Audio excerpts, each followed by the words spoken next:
make it personal. Whether it's opening your child's first account or securing a loan for your next big step, I'm here to help. Stop in today and say hello. I'd love to meet you. Your community, your bank. Midwest Bank, member FDIC. This just in, hot off the bench press. Planet Fitness has expanded strength equipment. Save $28 or more when you join today. We're raising the bar with these benches, and our hack squat will have you actually looking forward to leg day. Plus, we're still repping all the best-in-class equipment we've always had. There's no better time to get stronger. So join Planet Fitness today and save $28 or more. Just $1 down, $15 a month.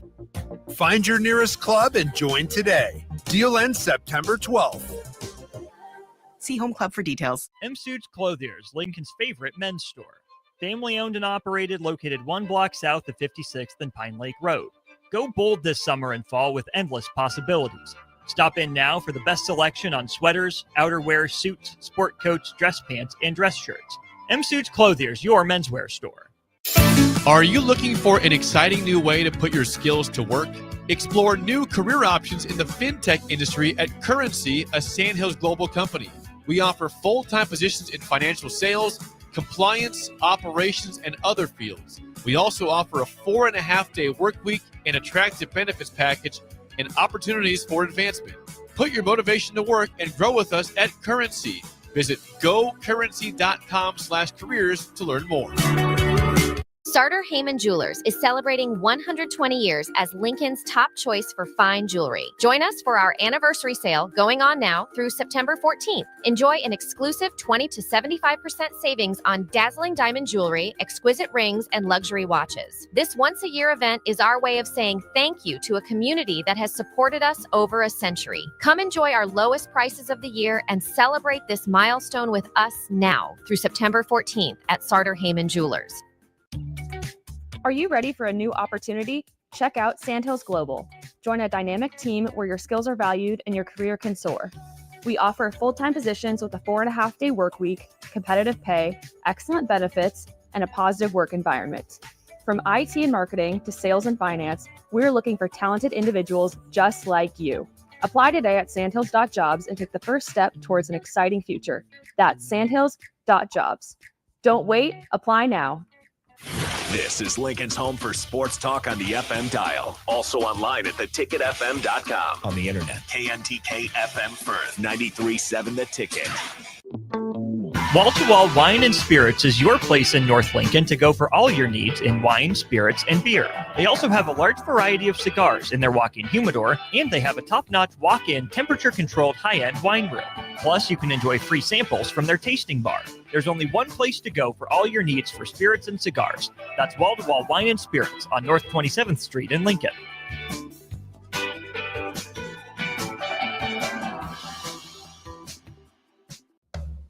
Make your next event unforgettable with Grazing Gouda, your local artists and experts in charcuterie and grazed tables. From boardrooms to ballrooms, they turn gatherings into experiences with stunning spreads of artesian cheeses, cured meats, fresh fruits, and gourmet bites. Perfect for corporate luncheons, weddings, parties, or any celebration that deserves a wow moment. They handle the details. You take the compliments. Book your graze table today at GrazingGouda.com. Grazing Gouda, because every event deserves to be savored. 93.7 The Ticket is your home for every Kansas City Royals baseball game. Bobby Witt Jr., Salvador Perez, Vinny Pasquantino, and the rest of the Royals attempt to make the postseason for the second season in a row. And you can hear all the action on 93.7 The Ticket and theticketfm.com. Your home for Kansas City Royals baseball. Coming at you live from the heart of Lincoln, America. This is Old School, sponsored by the Mercado by Certified Piedmontese. Nebraska Football Hall of Famer Jay Foreman and Austin Orman. Old School with Foreman and Orman on 93.7 The Ticket and theticketfm.com.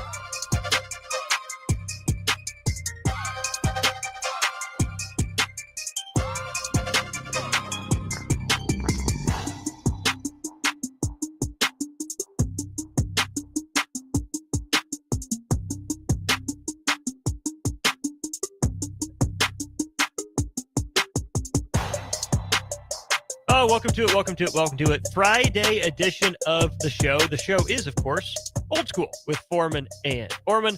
I am the Orman half, Austin Orman. To my left, your right on stream. Husker Hall of Famer on Hall of Fame weekend. Jay Foreman. Jay, what's good? What's happening? Oh, lots happening. It's busy, man. Football season. Yeah. Starting to get basketball headlines transfer in, and you're all dressed up. I know, man. It's better to be overdressed than under. Always. So that's just what I'm going with right now. On this, I think you nailed it. Yeah. I really think you did. Yeah, I try to do my part. Is there a tie included with the ensemble later? Yeah. That just goes on and off like as soon as I'm done. That's the way. Yeah. The way to do it. Yeah. Suit don't fit like it used to.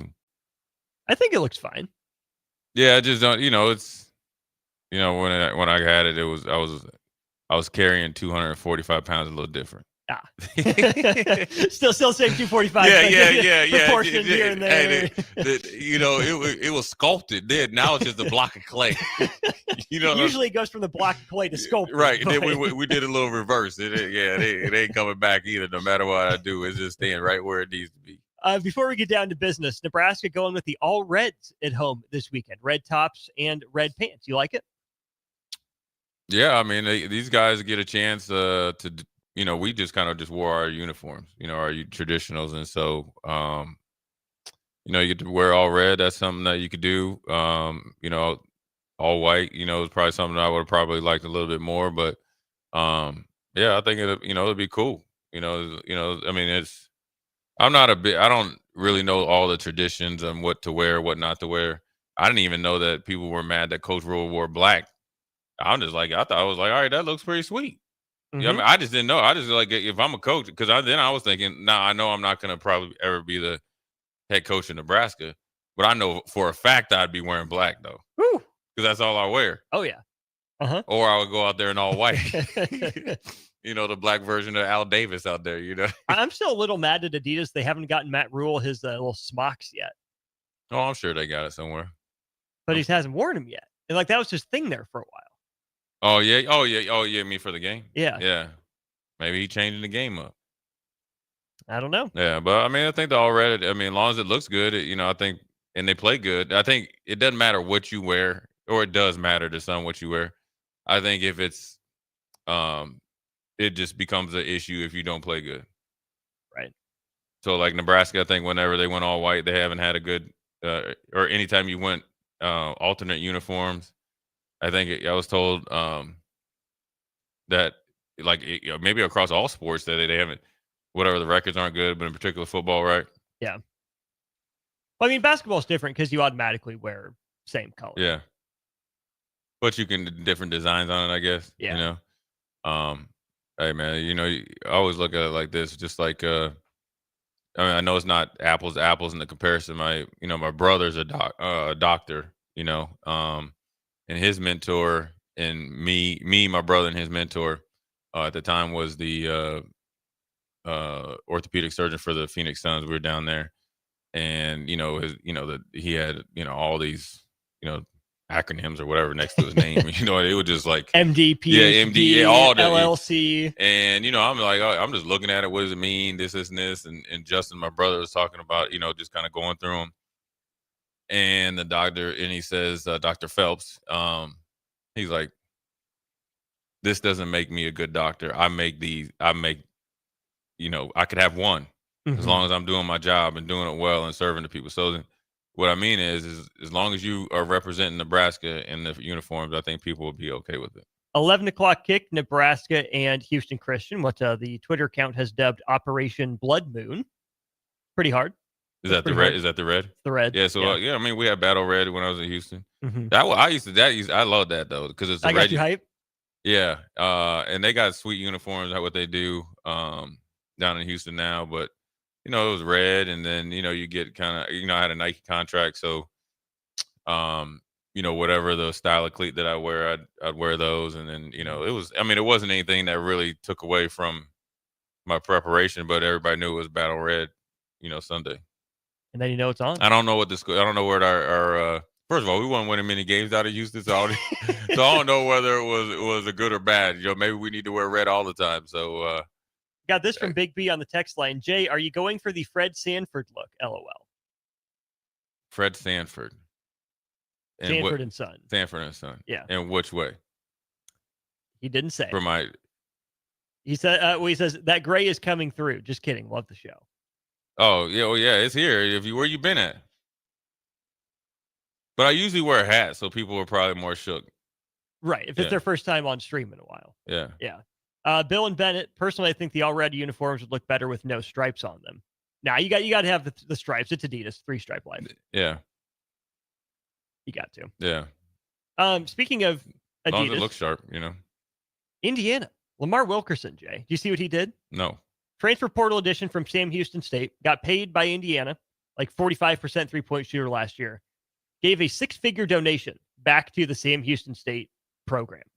He says, I did it out of love, man. I did it out of love for Coach Mudge, for Sam Houston. I'd been there for 3 years, so it was home for me. I got comfortable there. I built a family with a lot of people, a lot of donors, and everything. So I just gave back because I felt like I want to see their program strive. I want to keep seeing them get better over time. I was willing to help. That's a player. He gave a 6-figure donation back to his old program. Well, that lets you know that he got about 8 times that to go to Indiana. Right. Maybe he figures he wants to go back there after he's done playing. So I understand it. I mean, sometimes you pay it forward, and if they really, I mean, I think a lot of these kids that go places and get started at places, and they believe in him, they believe in them, and then they help them, kind of train them or develop them or whatever, and they go on to bigger, better places. That it's commendable to look, not kind of turn your nose up of where you came from. That's it's more than commendable. It's like in this day and age, it's very humble. More than anything, he's probably thoughtful. It's somewhat encouraging considering the events over the last 4 or 5 10 years, and especially obviously the last couple of days. It's encouraging that you got some young people that are willing to give back when they come into some pretty good wealth or riches or whatever you want to fashion it as. The conversation then on Twitter is, why is the player essentially paying his own buyout? Why is the player giving money back? Why are we not at a spot in college sports where something that I know you really like to bring up, the transfer fee? Yeah. Why isn't Indiana paying Sam Houston State? Why did Lamar Wilkerson have to feel the need to do it himself? Yeah, well, it's not a rule yet. I would have probably, to be even better, or I would have probably say, hey, say you're, they're offering you 100,000, and you're kind of him and hawing back, and maybe you say, hey, give him a 50. In this case, I would say give him 15,000. Give it back to my school, and I'll still take the same, whatever. Maybe that will. It's not a rule, so schools aren't going to do that. They're going to look out for themselves because they got to invest in their university, and it's a dog-to-dog world out there when it comes to, plucking, everybody's roster. I mean, if you look at Nebraska, teams came in and plucked our roster. Had been trying to pluck our roster. I think in the offseason, I think when Coach Rules mentioned it last year, I think it was after, not this spring, but the prior spring. And, he's talking about Lane and all that, or whoever it was, you know what I'm saying? Yeah. And so, look, man, it's the way to stop that, the tampering or the aggressive tampering is, they got to pay a fee. What would a transfer fee solve? Which problems go away or get mitigated by paying a transfer fee? Well, it would. I think it could help in the sense of, teams, are we just taking him away from said roster to fill a spot? Are we taking him away from said roster so he doesn't go to our rival or another team's, roster? And then the money back to the programs, the lower level programs, or it could be a Power 4 school, but they just aren't financially in the same spot. Then there's at least a little bit of the ease there, as far as them, especially in basketball, where you see a lot of guys go from, like South Dakota State to, Nebraska, or like North Dakota. A couple kids left from North Dakota State. One was at Bama.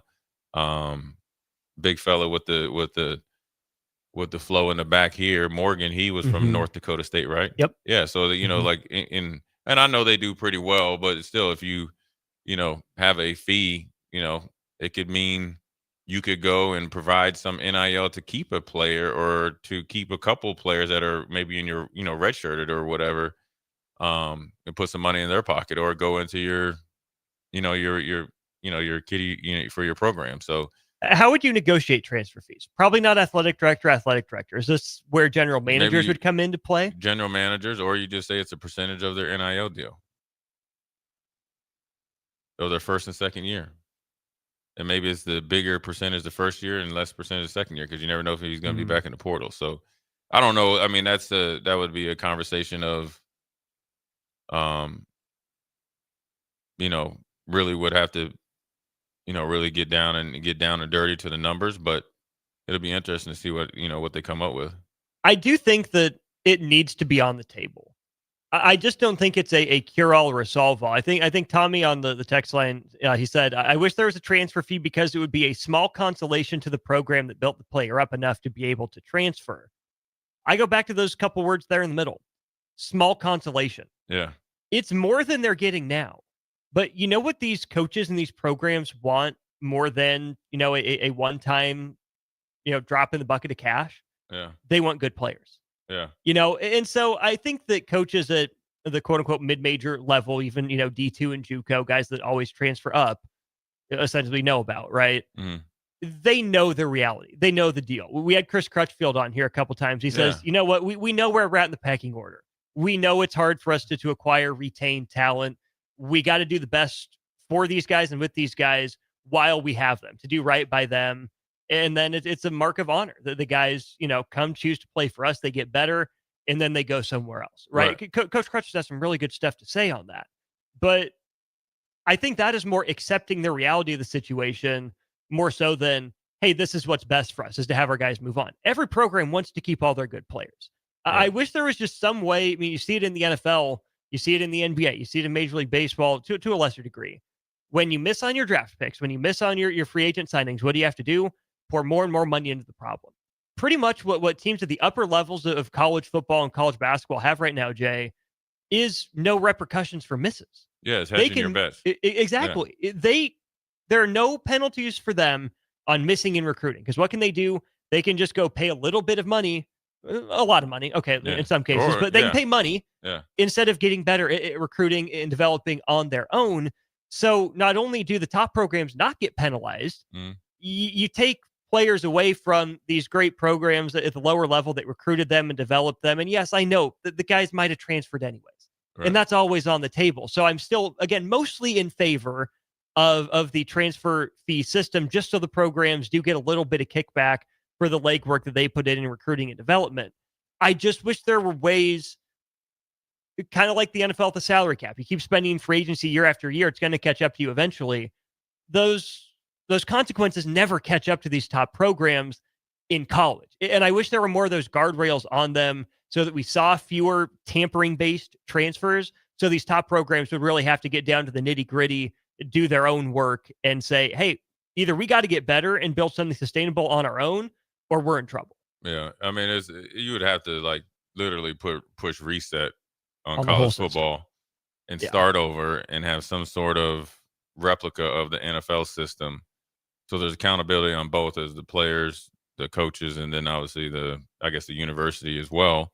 And it could maybe save them some money where they're not just throwing money into the wind and then trying to see, throw whatever in the air and see what, sticks against the wall. And so, but I don't think that ever will happen, because the big money players are winning right now. Yes, NIL or the revenue sharing has created some parity, but I think it's also just it's a cycle of, one, Nick Saban being gone, number two, that there's not a lot of dominant players now. You know what I'm saying? And you got to run there, whether it's Bama players, Georgia players, Ohio State players, Michigan players, that, as it was happening, I don't think people realize when you're, I think the 1 year Michigan had 11, 12 guys drafted. Ohio State had maybe 12, 13 guys drafted. And same, Georgia had half its defense all gone. LSU in 2020. Georgia had his top, first and second team off of one team all drafted. That's that's like an equivalent of like hitting on 4 or 5 recruiting classes in a row. Like this is like legendary. You know, you're talking about getting a job as a recruiting coordinator. Whoever's signing those dudes, I need definitely a huge, you know, pay increase. And so you're seeing a little bit of dip in it, and then, you know, it'll come back up. And but I do think if there was some sort of fees, if there was some sort of regulation, I think it would help everybody. But also I think it would, you know, allow people to, you know, spend more prudently and, you know, not waste money. And, you know, for this 20.5 million, then it'll get to 22 and then potentially 25 million. You know, everything, you know, seems to, you know, that would count towards that, because you're in some, you know, places you're losing out on a lot of money, whether it's missing out on a guy that goes somewhere else, or you know, paying a buyout, or eventually, like with Kirk Cignetti, I always think it's funny is like, yeah, Tom Allen, who's doing really well at Clemson. Now he might have ran his course, you know, whatever, but you know, when he needed some like financial help, they were like, oh no, yeah, we got to get a new coach. And here comes a dude that ain't never been in a Power 4 coach, and he doubled the NIL, and then doubled his salary within a year. And so, you know, you talk about some animosity where, you know, Tom Allen had Indiana as Big Ten champions, didn't get to go.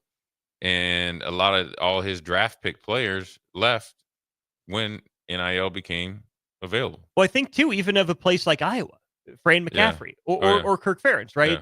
Yeah. I have it on good enough authority that I trust. I'm not going to name the sources, but Iowa was bottom 3 in the Big Ten in NIL.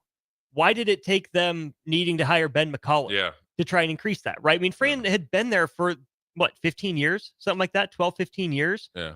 Showing you that he can get Iowa, you know, to some pretty good height. I mean, got him a 2-seed with Luka Garza. Yeah, I was about to say. So why would you rather invest in a new guy rather than give the guy that has proven he can win at a certain level a little bit more support to see if he can get over the hump? That will very rarely make sense to me. Yeah, I mean, it's even I don't know, Iowa football NIL is probably a little bit about the same. Now, Iowa's not going to attract dynamic skill position guys. Right. I mean, they just don't even fell into Cooper DeJean in their backyard. Yeah. And that's you can't even count that. But I'm talking about wide receivers, quarterback. You're not, you know, they just aren't. They develop their running backs. And they're not the offense. You're not going to go and be able to try to get Jeremiah Smith to go to Iowa by any. You might as well not even send him a introductory letter, because you're just running.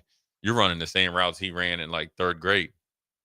He's blowing his nose with his eye. Right. And so that probably holds you back a little bit. But the Fran McCaffrey thing, considering, you know, what he was able to do and bring, you know, build that program, had him always, you know, respected and legit to turn the key and turn about face. And, you know, I think he's coaching in the Ivy League now, right? Yeah. Yeah. Back at Penn. I mean, it's, and maybe he was probably, you know, I'm sure he could rub some people the wrong way. He does run a little hot. Probably, you know, a little quirky, set in his ways, but all those things I just mentioned are the reason why Iowa was good and respected. I mean, we've had our hands full going to Iowa. It seems like every time we go there, they catch us after either a big victory or a gut wrenching loss, and they beat the brakes off us. So, it's just how these next 2 years on this whole expanding college football playoffs, if you get some sort of president, leadership council, and does that sprinkle down to the Big Ten, who oversees the Big Ten and the SEC, or is they separate but come together? And then you got the Big 12 and the ACC, and then now you still got, you know, the power or the Pac-12, Group of 5, Pac-12. Whoever is going to take on that job. There's a reason why Nick Saban was like, I could do it, but I don't know if I want to do it. And he's very comfortable doing what we're doing right now, and that's talking about football. 6169 on our Sartor Heyman Jewelers text line. Does a school like Texas, for example, that has endless money, care if they have to pay transfer fees? Not as much, and then they probably don't if they really want somebody. That was part of my pushback as well, that I'm glad you brought up 6169. Again, it's not a perfect comparison, but I think college football is like Major League Baseball in a lot of ways, in that there's a de facto salary cap, or a hypothetical one, but not a real one. You have your $20.5 million in the rev share, but then you can go above and beyond in NIL. Yeah. You know, you can make up the difference in collectives and all that stuff. So, yes, there's a luxury tax in baseball, but Steve Cohen doesn't care for the Mets. There's a reason he gave Juan Soto that contract. Yeah. Andy's going to pay Pete Alonso. Andy paid Francisco Lindor. Yeah. Andy's got a couple frontline starters on the roster as well.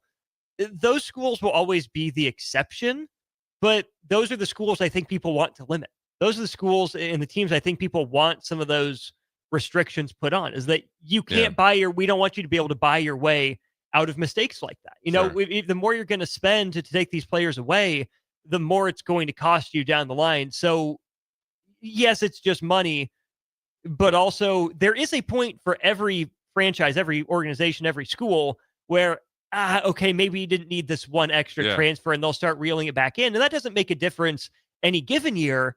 But if you keep one or two guys away from those big schools that they quote unquote overpaid for relative to everyone else, over the course of 5 or 10 years, that starts to play out. It does start to play out, but then also you'll start to lose players too, because guys want to play. And, and I think I think the money is a huge factor, right? But also I think guys that really want to play and they're going to get paid, someone in the ballpark, they're not going to come and sit at Texas for 3 years and now granted and sit there. And then they're like, okay, now I haven't done anything for 2 years or even in some cases a year, and be okay with it. I think one of the things they could do is, if you want to just, maybe just tweak it a little bit and say, okay, you can only have like a certain number of big time transfers, like contracts, a transfer fee, or in your class, right? So you probably would have more in your recruiting class. That kind of strikes me as the second apron idea in the NBA. Right. Well, what it will like hopefully eliminate is a school like Texas, or newfound money in Texas Tech, or like SMU, what everybody was talking about, or Ohio State, or what was the one? Is it Sacramento State? Sacramento State, where you're getting all this, must be tech money or whatever, right? Where you just can't go and say like say they had Ohio State, or like they had a big draft class, and same with like Texas, and then there's 10 guys at that high, in this case apron, without any they could realistically go get all 10, plug and play. Sure, 8 of them would be really good too, like us, not so much, but they're way ahead of the schedule because they haven't had to dip into their high school ranks. Versus if they only are able to get 2 or 3, then that kind of levels out the playing field, and then allows everybody else to prosper, but everybody else has got to pay for it though too. It's a little bit different too in college versus pro sports, because as much as we've dropped the facade of caring about academics, I mean, I think about a guy like a Jason Singleton, who just committed to Harvard over Nebraska, Creighton, a couple other schools. Like, school did matter to him and his family. So maybe Nebraska and Creighton, were in offering more potential NIL money. But if a kid like that wants to go to Harvard, or in the college football case, let's say that they do come from an academic school or academic family, and they're more interested in, going to, say, a Michigan at that end, or Georgia Tech, who seems like they're on the right track, or maybe Stanford gets up and rolling again. These schools that do have a bunch of money, that are also good schools, I hate to put that artificial limit on them just for competition's sake if they're legitimately interested in the school. Yeah. If we're still supposed to believe that the academic side matters. Well, I don't, but I want to. I want to believe that. Yeah, but it's like me asking, do you believe in Santa Claus? Well, of course I do. You want to, but he ain't real, and neither is Says that. You. We are here to play football, and they are here to get paid. Just go now. Take advantage of the academics, so you can. I mean, these guys are graduating college. I thought I was a bad boy. These dudes be like 2.5 years in, graduated. Right. So I don't know if they really, dummy down what you need to graduate. A lot of summer classes. Yeah, or something. The other text I want to get to here, Jay, is from Meal Ticket, kind of along those same lines. What if you gave players a choice? Either you take your NIL and rev share deal and you're locked into a contract for the entirety of your eligibility, or you can sign a deal for less money that says you can go in the transfer portal, but you can't have both. But what if you would? Okay, I'm okay with that. I'm starting to. I can deal with that. But what if and when I outplay that contract? What about my next one? When I go in the portal, can I get? You'd be able to sign with your other school, but here's the other part about this too. Who was that? That was Meal Ticket. What if the coach leaves and the whole staff is gone? And you signed that first deal with the eligibility. Then we're right back to where we started with needing the waivers, and that hasn't been good for anybody. And just say, even though you are a good player, right? Say you came in and then first 2 years, you played a little bit as a freshman, you end up, say you even started as a sophomore, the coach goes to whatever, and then here comes, Coach Jake Bakoven. But even though I'm a good player, I'm a starter. I'm not his starter. Right? I don't trust him. I don't like him. He doesn't have the same vision for me. Or just, whatever. Yeah. And then it's like, okay, well, then they bring in some of their guys. Because there's some guys that on Indiana that were good players that James Madison guys just came in and eventually leapfrog. Now, obviously the cream rises to the top, but that does happen. That happens all the time in the NFL. You see good players get pushed out the door all the time. I mean, I think the fact that we just essentially rolled the ball out there and just threw our hands up with no type of help, I don't think there's ever going to be any kind of structural kind of, anything that's going to, solve any problems. Because once you put one Band-Aid on something, here comes another one. Comes another paper cut. Last thing before we go to break, I believe this is Justin in Hickman. 4-year contracts with pay based off of performance like stats, and a clause that the contract becomes void if the coach is fired or quits. I'll say this, maybe it's a step in the right direction, but whenever I see pay based off performance and stats, that leads me right to the Pittsburgh Pirates. So as soon as the guy gets on the doorstep of reaching a bonus, what do? They cut him, they push his start back, they tell the manager, hey, this guy needs a day off, his back's a little balky, and they're not allowed to reach it. Yeah. I mean, I was just funny. I was listening to this podcast about Ty Law. He had a workout bonus, and Bill Belichick didn't want to pay it. He paid it every year, but since they didn't have a 2-minute conversation, he tried to take his 100,000. Now, eventually, he got it. No, I don't like that. There's just too much potential for funny business when it comes to that. So we'll go to break. We'll keep this conversation rolling, talk some Husker football against Houston Christian as we move through the show. You're listening to Old School with Jay Foreman and Austin Orman. Download the mobile app and listen wherever you are on 93.7 The Ticket and theticketfm.com. No cravings, no hunger pains, no struggle. Thanks to GLP-1s from Limitless Mail, weight loss is possible. Picture this. Your clothes fit better, your energy's up, your doctor's impressed, and your friends start noticing. Limitless Mail's GLP-1 program is medically monitored and changing men's lives. There's no better time than now to get on board. Lose the weight, better your health, gain your confidence without being hungry. Free consult at limitlessmail.com. Are you ready for a new opportunity? Check out Sandhills Global. Join a dynamic team where your skills are valued and your career can soar. We offer full-time positions with a 4.5-day work week, competitive pay, excellent benefits, and a positive work environment.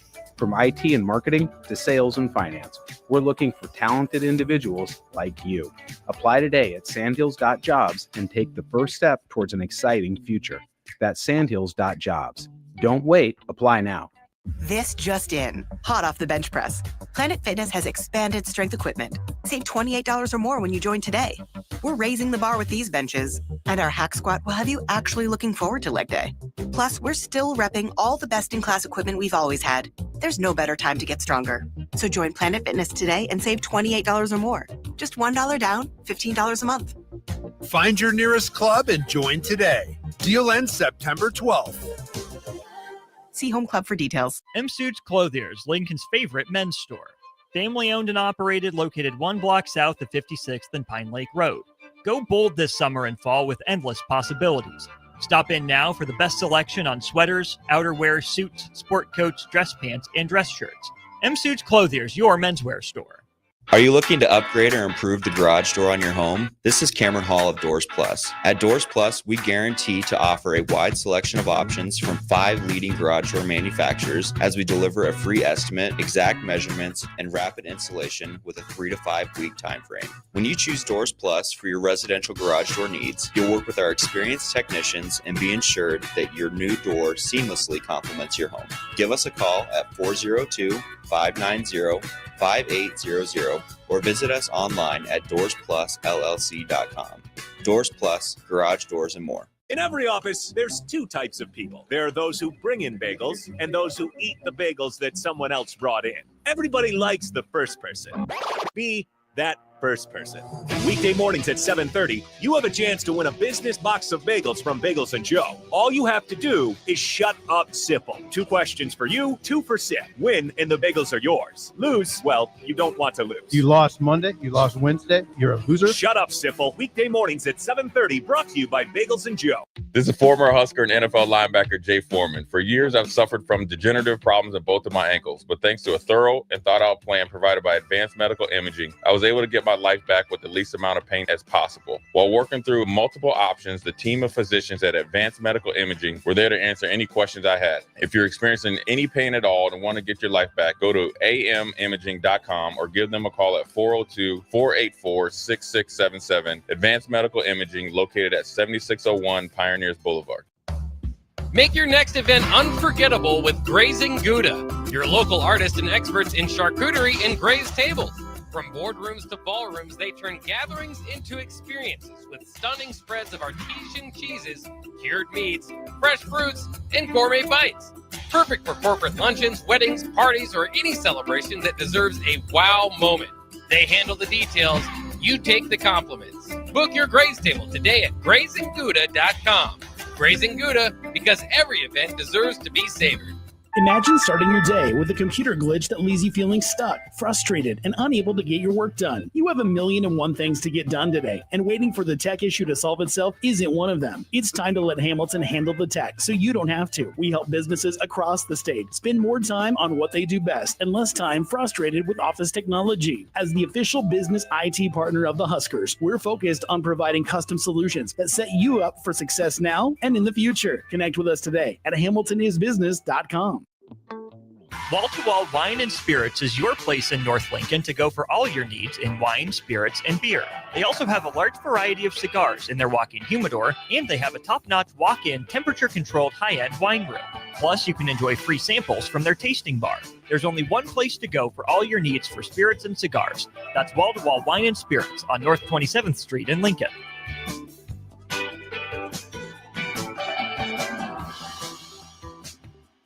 Hi, Sean Callahan here for Koppel Chevrolet GMC. This month kicks off Koppel's 50th anniversary sale. We're celebrating 50 years by offering an additional $500 discount to the next 100 customers that buy a new vehicle. This is in addition to the huge savings already in place. You can take an extra $500 off our discounted price, or we can cut you a check on the spot. Celebrate with savings and see why customers have trusted Koppel since 1975. It's our way of saying thank you for all these years. Sartor Heyman Jewelers is celebrating 120 years as Lincoln's top choice for fine jewelry. Join us for our anniversary sale going on now through September 14th. Enjoy an exclusive 20 to 75% savings on dazzling diamond jewelry, exquisite rings, and luxury watches. This once-a-year event is our way of saying thank you to a community that has supported us over a century. Come enjoy our lowest prices of the year and celebrate this milestone with us now through September 14th at Sartor Heyman Jewelers. Back to old school with Foreman and Orman on 93.7 The Ticket and theticketfm.com.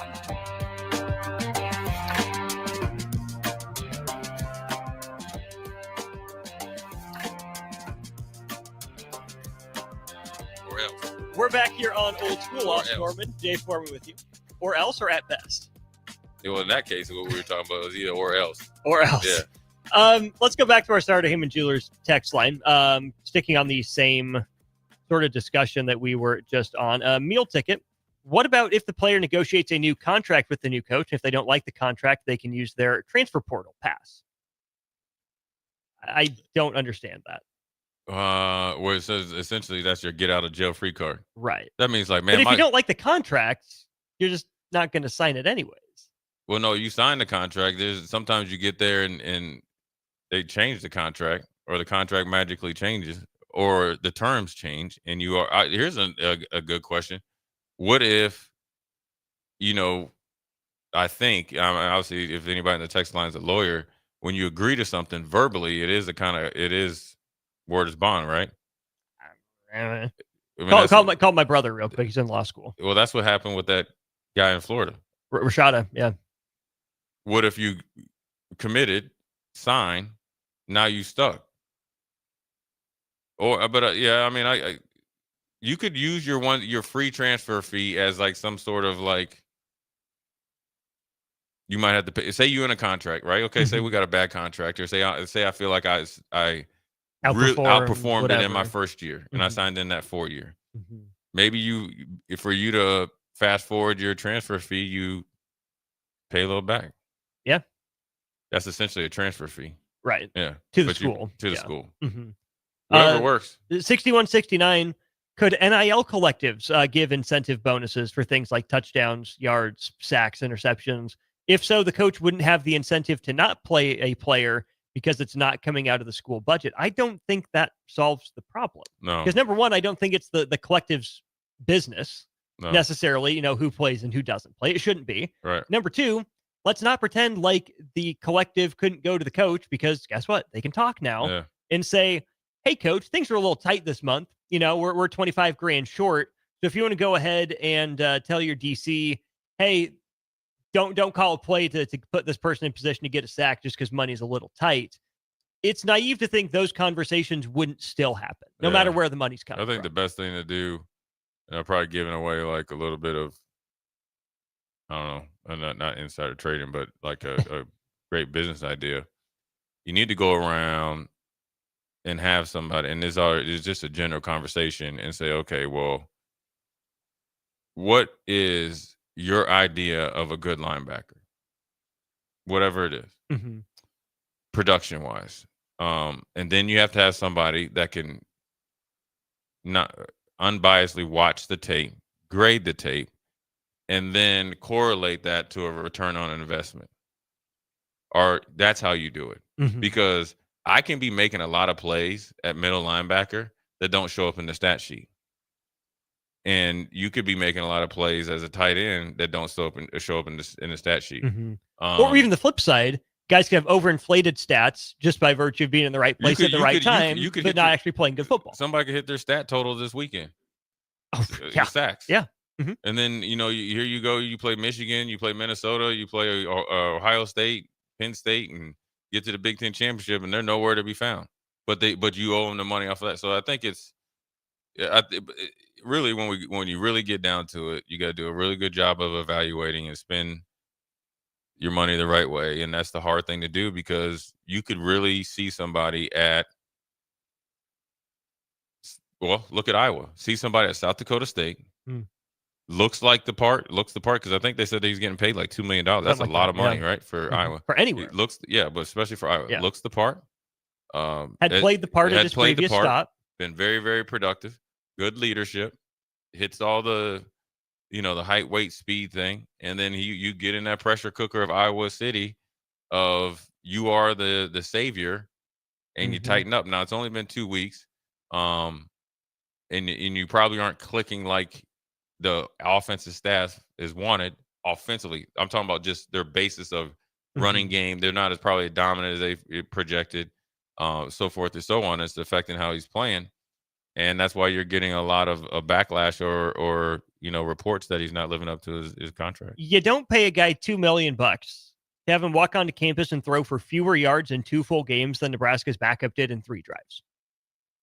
No matter how good or bad you're paying him $200 or $2 million. Dang, $200. He's playing like he's getting paid $200. Right. $2 million. You're paying him $2 million for him to put you over the edge against an Iowa State, against the Nebraska, against the Minnesota, when you need him to make a drive or win a game or close out a game. He hasn't been able to do that yet.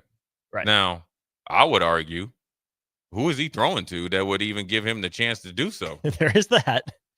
And that's not any knock on anybody, but it's not like they went and got one of his receivers.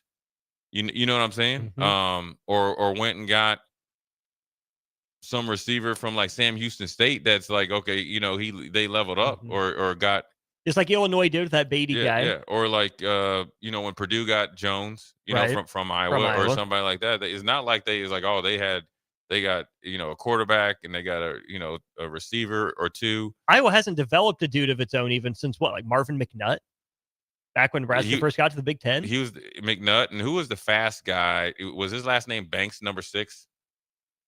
I'm trying to remember. Yeah, he was a kick returner too, and I think he went to the Chargers. I remember. I thought he was actually pretty good, but besides that, he probably is McNutt.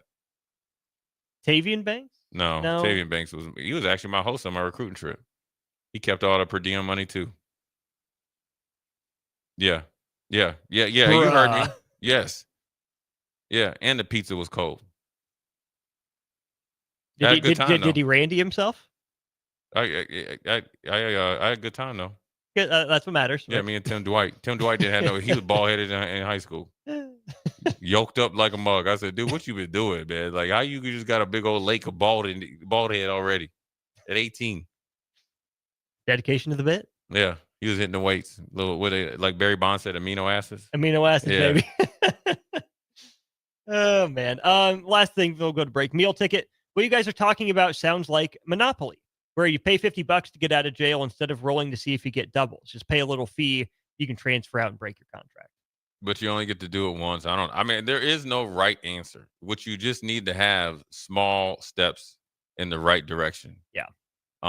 What you have to do is have some answers and not just sit there and just watch it just kind of crumble. It's good now because you kind of change things up. You got 12 teams in, and so that's kind of like the smoke screen. But really, when you think about the overall landscape of college football, it's not very good.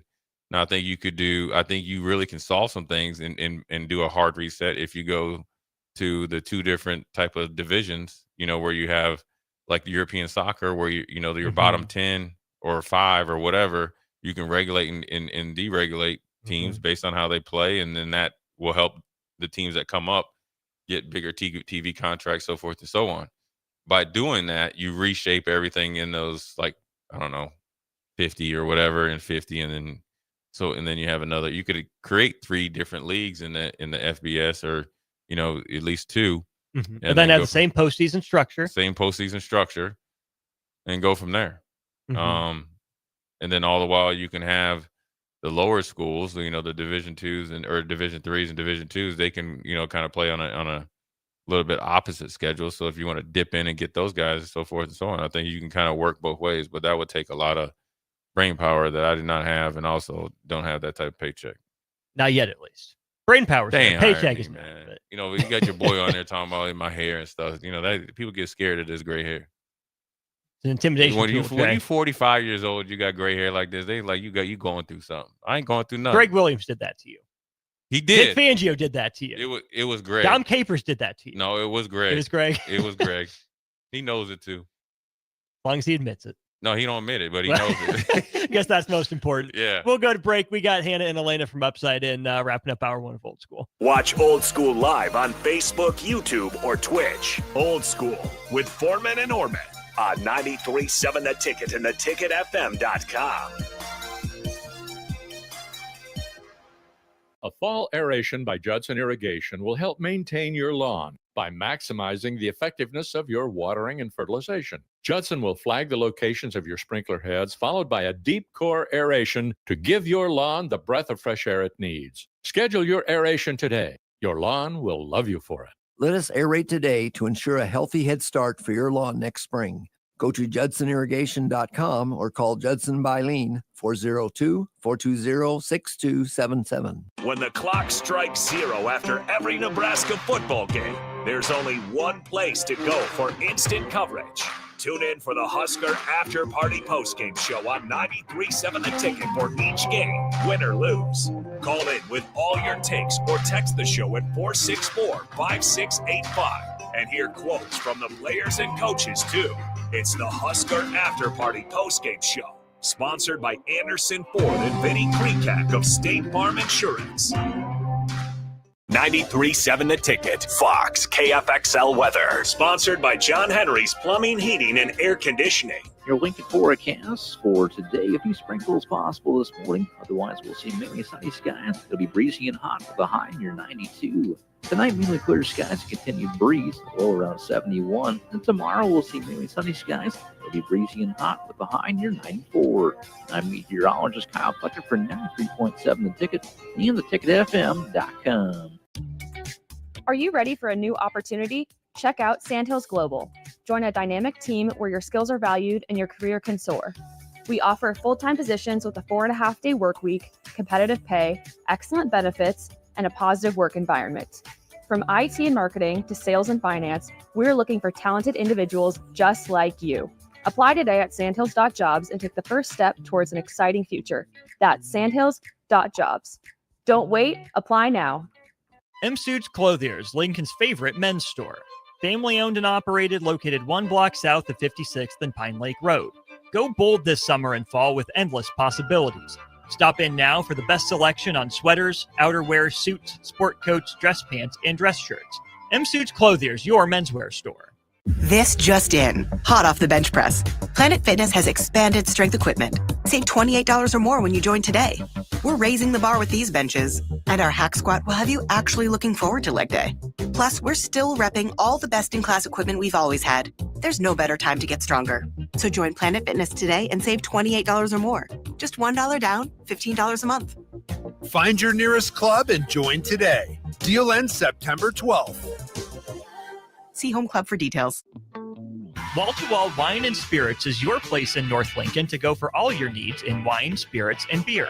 They also have a large variety of cigars in their walk-in humidor, and they have a top-notch walk-in temperature-controlled high-end wine room. Plus, you can enjoy free samples from their tasting bar. There's only one place to go for all your needs for spirits and cigars. That's Wall to Wall Wine and Spirits on North 27th Street in Lincoln.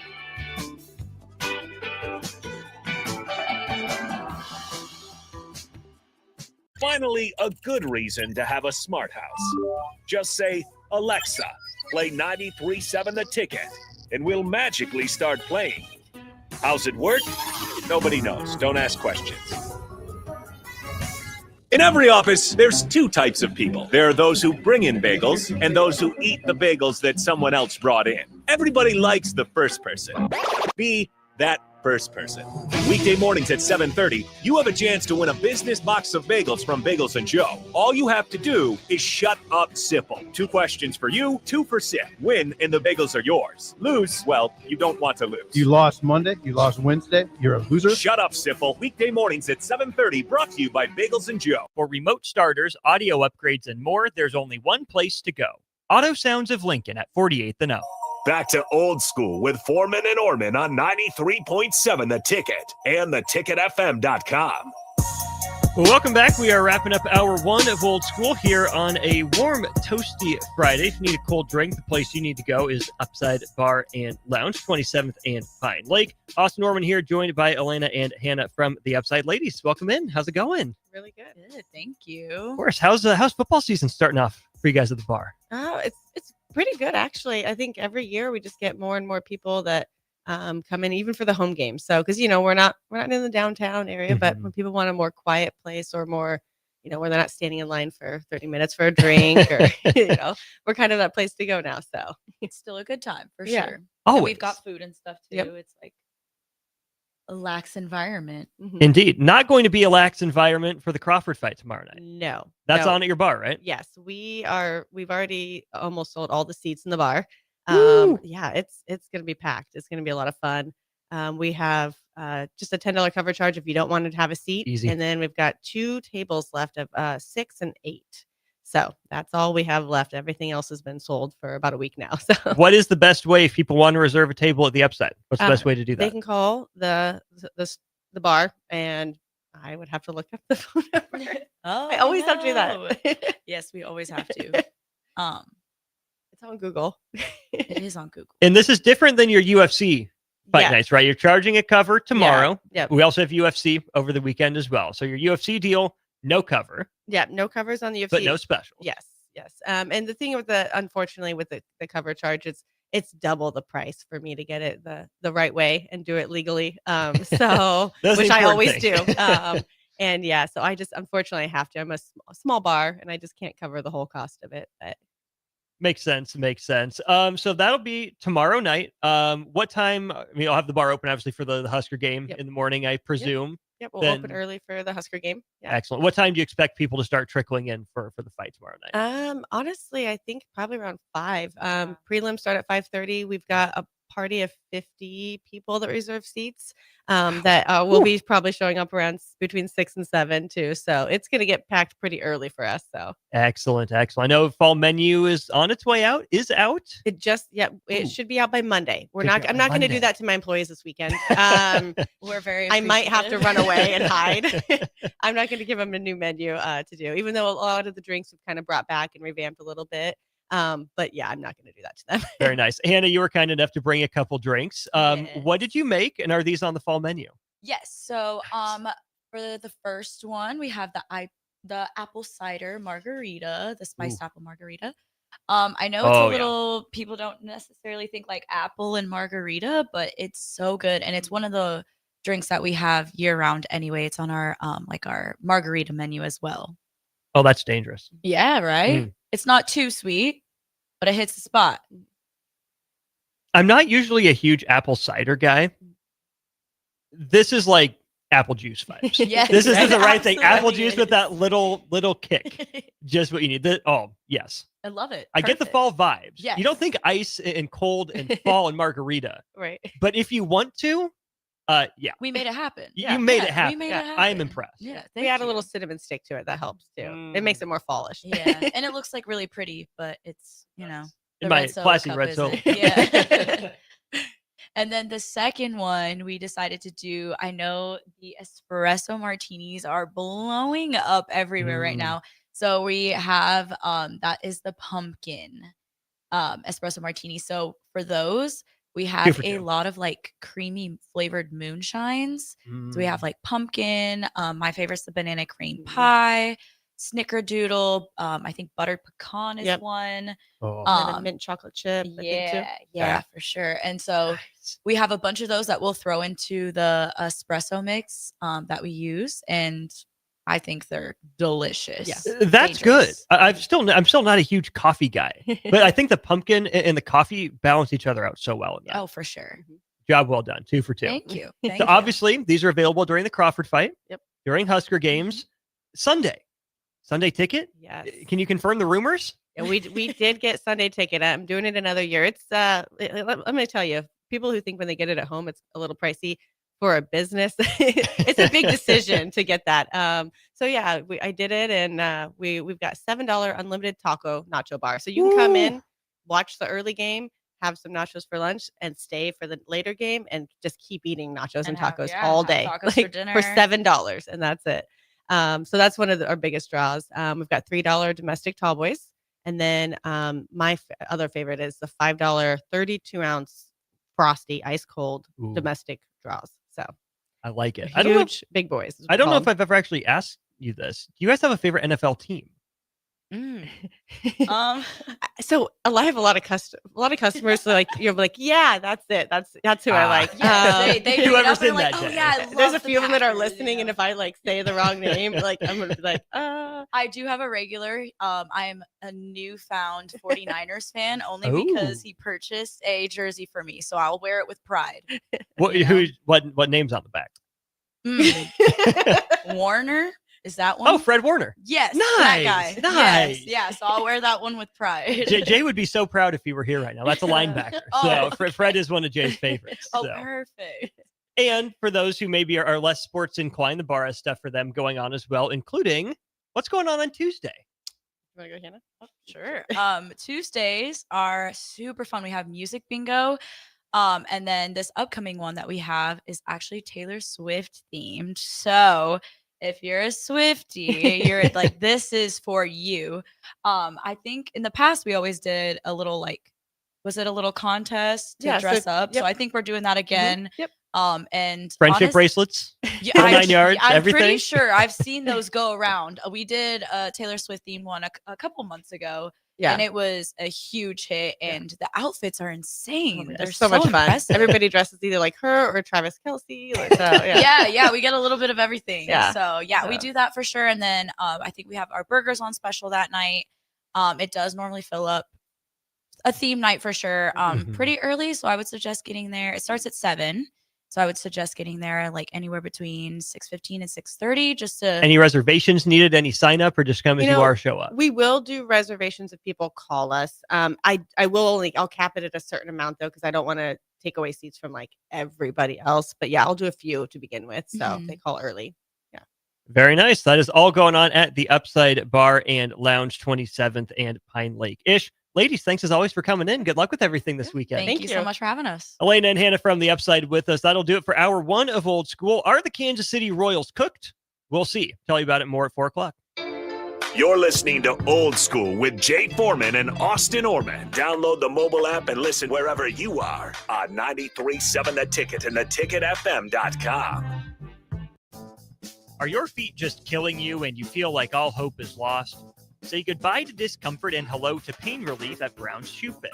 They offer expert advice along with high-quality products to help you find the right solution tailored to your specific needs. Need a different width?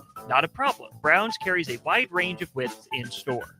Brown's Shoe Fit on 66th and Q in Lincoln.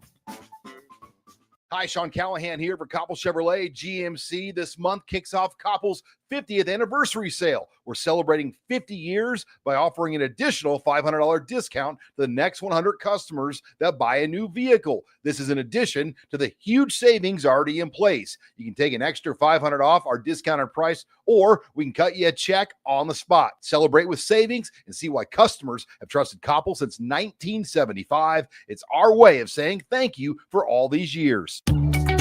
Are you ready for a new opportunity? Check out Sandhills Global. Join a dynamic team where your skills are valued and your career can soar. We offer full-time positions with a 4.5-day work week, competitive pay, excellent benefits, and a positive work environment. From IT and marketing to sales and finance, we're looking for talented individuals just like you. Apply today at sandhills.jobs and take the first step towards an exciting future. That's sandhills.jobs. Don't wait, apply now. Wall to Wall Wine and Spirits is your place in North Lincoln to go for all your needs in wine, spirits, and beer. They also have a large variety of cigars in their walk-in humidor, and they have a top-notch walk-in temperature-controlled high-end wine room. Plus, you can enjoy free samples from their tasting bar. There's only one place to go for all your needs for spirits and cigars. That's Wall to Wall Wine and Spirits on North 27th Street in Lincoln.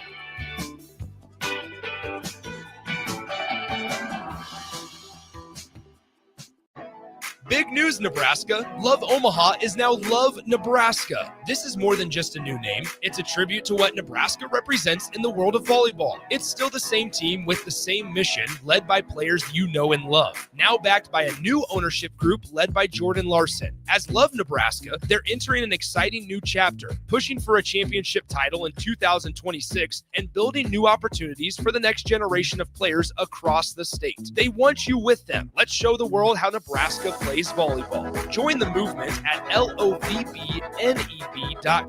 and sign up to become a Love Nebraska Insider today. Select Plumbing and Utility has been serving Lincoln and the surrounding area for 14 years, and they're not slowing down. Select Plumbing and Utility handles all your plumbing needs, from faucets and water heaters to full renovations, and they can even help with your heating and cooling needs. They're also Lincoln's underground experts, repairing and replacing broken underground water and sewer lines since day one. Contact Select Plumbing and Utility today at 402-560-6197, assuring excellence in every situation, opportunity, and challenge. That's 402-560-6197. Are you ready for a new opportunity? Check out Sandhills Global. Join a dynamic team where your skills are valued and your career can soar. We offer full-time positions with a 4.5-day work week, competitive pay, excellent benefits, and a positive work environment. From IT and marketing to sales and finance, we're looking for talented individuals like you. Apply today at sandhills.jobs and take the first step towards an exciting future. That's sandhills.jobs. Don't wait, apply now. Mike, the insurance company wants us to replace the roof. Wait, what? I thought everything was fine. Yeah, it says right here our roof is too old and they won't be able to cover us anymore. I guess it is 15 years old. Hi, I'm Austin with Roofing Service Company. We help homeowners with their roofing and siding projects. Financing options are available, and we can get you under a new roof no time at all. If this sounds like you, visit roofingservicecompany.com. That is roofingservicecompany.com. MWR is dedicated to building attractive, affordable steel buildings that exceed your expectations. From commercial to residential to agriculture storage, steel buildings are cost-effective, attractive, and versatile. Plus, they're a lasting investment and an ideal choice. MWR uses Sentinel Building Systems out of Albion and can service you all over the state and region. If you have interest in a steel building, post-frame building, or fencing, give MWR a call today at 402-980-5273 or go to mwrbuildingandfence.com. Are you looking for an exciting new way to put your skills to work? Explore new career options in the fintech industry at Currency, a Sandhills Global company. We offer full-time positions in financial sales, compliance, operations, and other fields. We also offer a 4.5-day work week, an attractive benefits package, and opportunities for advancement. Put your motivation to work and grow with us at Currency. Visit gocurrency.com/careers to learn more. This is Lincoln's home for sports talk on the FM dial. Also online at theticketfm.com. On the internet. KNTK FM Firth, 93.7 The Ticket. Coming at you live from the heart of Lincoln, America. This is Old School. Sponsored by the Mercado by Certified Piedmontese. Nebraska Football Hall of Famer Jay Foreman and Austin Orman. Old School with Foreman and Orman. On 93.7 The Ticket and theticketfm.com. Welcome to an hour 2 of Old School 93.7 The Ticket and theticketfm.com. Plenty still to get to over the course of the next 2 hours. Then coming up, of course, at 7 o'clock tonight, high school football. Nick Sainert, Jay Foreman on the call. The top 10 Creighton Prep headed down to Seacrest Field to take on Lincoln Southeast. Knights took down the Silverhawks of Southwest 26-9 1 week ago at Seacrest Field. Nick and Jay on the call again coming up later tonight. Until then, still plenty to get to in Husker football and, of course, Kansas City Royals baseball. You're hearing less and less of the Royals on our airwaves as we continue to move into football season. Heard them a couple times earlier in the week, but of course, we are Lincoln's home for not just the Kansas City Royals, but also some NFL football. Mondays, Thursdays, and Sundays, we bring you plenty of NFL action here on the Ticket, then college football on Saturdays. But we know on this show just how near and dear the Royals are to my heart. And it pains me, it truly pains me to have to admit on the air that the Royals appear to be cooked. They're finished. It's over. It's a bummer. They gave it a valiant effort, but I think that it is officially time to call it. I've been in the mindset for the Royals for the last few weeks now that it was unlikely that they would end up making the playoffs. And that's because they had the wretched June, fought back quite a bit in July. August was pretty good for them. I think they still have a top 7 or 8 record in the sport dating back to the All-Star break. But starting to take on water, wheels are starting to fall off a little bit, whatever metaphor analogy it is that you want to use. And the Royals now find themselves out of arm's reach right now, really, of Houston in the last wild card spot. 5 games back of the Astros with, after some quick math, about 20 games to play. Wait, nope. I can do better math than that. 15 games to play. Even fewer games than that remaining. Royals have played 147 of the 162 guaranteed games that they get every year. And this feeling really goes back a couple weeks. Royals lost the first game of a series to the White Sox, then won 2. Okay, that's fine. But man, you really need to sweep the White Sox if you want to remain in contention. Lose 2 out of 3 to the Tigers. Well, that's too bad, but they're on top of the division. They're good. What are you going to do? You kind of expect that one. The killer was losing 2 out of 3 to the Angels at home. The Angels aren't, White Sox, Rockies level bad, but they're not good. They're 5 games back of the Royals right now. They're just a normal bad team, but the Royals lost 2 out of 3 in excruciating fashion to the Angels. Lost 5-1 and 4-3 with some dramatics late before a tight 4-3, I believe, come from behind victory against the Angels to wrap up that series. Well, okay, they salvaged one, not what you're going for, but if you get the sweep of the Twins, you're still looking at a 4-2 week. Royals win the first 2 games against the Twins, combined margins of 13-3. And then lose the series finale on Sunday 5-1. All right, well, 3-3, you're a game behind pace for what you really needed to do to hang around in the race.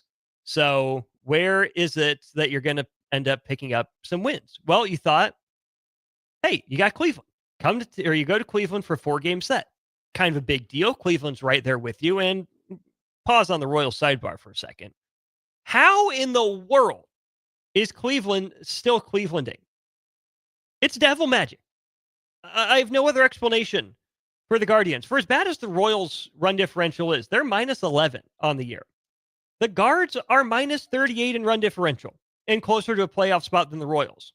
Now, that being said, the Rays are plus 51 and still a game and a half back of the Royals and 6.5 back of the Astros. So run differential's not everything, but it's generally a predictor of future success. You beat teams by more, you're usually a better team. Royals and Guards both sub even when you look at their run differential, and yet Cleveland is a game and a half better than the Royals overall, having played one fewer game overall. But Cleveland keeps piecing it together with some duct tape, some devil magic, and it helps when you have, Steven Kwan at the top of the lineup. You look at Jose Ramirez, wildly underrated, I think, across the sport of baseball for how he's performed over not just this season, but the course of the last 4 or 5 years, really. Begrudging respect to Jose Ramirez. It just leads you to wonder, if you're Cleveland, what could have been if you had Francisco Lindor and Jose Ramirez patrolling that same left side of the infield for the Guards. But it wasn't just that loss to the Twins. The Royals go to Cleveland, and they've now dropped 3 games to Cleveland in that series. Royals were a game and a half up on the Guards, headed to Cleveland. Now they're a game and a half back of the Guards, and a lot of that margin for error, essentially all of it, has been completely chewed through. And it's too bad, but it also makes sense. If you think about the Royals, what they've had going on, or really not had going on all year, it's been the offense. The offense has really sputtered. It ticked up right after the All-Star break. Oh, Alex Zumwalt might not be so bad. Everyone's finally playing up to their potential. It just hasn't been good for the last couple weeks when the Royals have really needed it to be good. The Royals playoff odds as of like a week and a half ago were still in double-digit percentages, 12 to 15%, where it's still a long shot, but you've seen crazier things happen. Take a lot going right for the Royals, and it just hasn't. And we'll get to that in a little bit. We got a text from 6320 here that we'll get to. Royals playoff odds have dropped from like 15% a week and a half ago down to 1.4%. So no, the Royals are not mathematically eliminated. They're not dead. There is still the faintest flicker of hope, of life, of a spark left in the Royals. But the vibes are bad, and they did not take advantage of their opportunity. Cleveland was on a bit of a tailspin. Seattle was not necessarily playing great baseball. The Royals got as close as 1 game out of holding a wild card position, and then went into that tailspin that I talked about, and things aren't necessarily getting easier for them, right? From Cleveland, who's still a fringy, pesky contender. Again, seems like the door's pretty close to shut on them, but they're a game and a half up on the Royals. You go from Cleveland to Philly, who is sitting pretty in the National League East. They have a 11-game lead over the suddenly free-falling Mets, who themselves, still have a 77% chance at making the playoffs. That's way down from where it was. Then from Philly, they come home, and it doesn't necessarily get easier from there for the Royals, because the next week after Kansas City wraps up with Philly this weekend, yes, they come back home. They get a 3-game set with the Mariners, and they get a 3-game set with the Blue Jays to end out their home schedule. Mariners obviously now in first place in the American League West. They overtook Houston. That'll be a tight race going down. Even Texas is still in play for that. Blue Jays obviously leading the American League East. And then the Royals will end up with 6 on the road against the Angels, who they just lost 2 out of 3 to at home, and the Athletics, who swept the Royals at home earlier in the year. So it's not over, but it's really starting to feel like it is over. And why is that? We'll get to some of this. John in Cortland says, quit crying, talk to AD, Pittsburgh, or me, St. Louis, boo-hoo. And sorry, not sorry, John. Yeah, Pittsburgh has been bad. Normal, disappointing, 64 and 83. Cardinals aren't actually that far back of the Royals. They're 72 and 75, which is a wretched year by Cardinals standards. But, that's why I can't be too mad about this Royals team and where it's at right now. Yeah, they're fading to the finish line. No, they're not necessarily sprinting through the line. But I think about this Royals season as a Royals fan in a very similar way that I thought about the Nebraska men's basketball season. Made the postseason for the first time in far too long, a season ago. Come out with more expectations, a lot of pieces back, but some gone as well. And year over year, it was a step back for both programs. Nebraska men's basketball goes from the NCAA tournament to the crown. Royals go from not just making the wild card, but winning a road wild card series against Baltimore to more likely than not, barring miracle of miracles, missing the playoffs this year.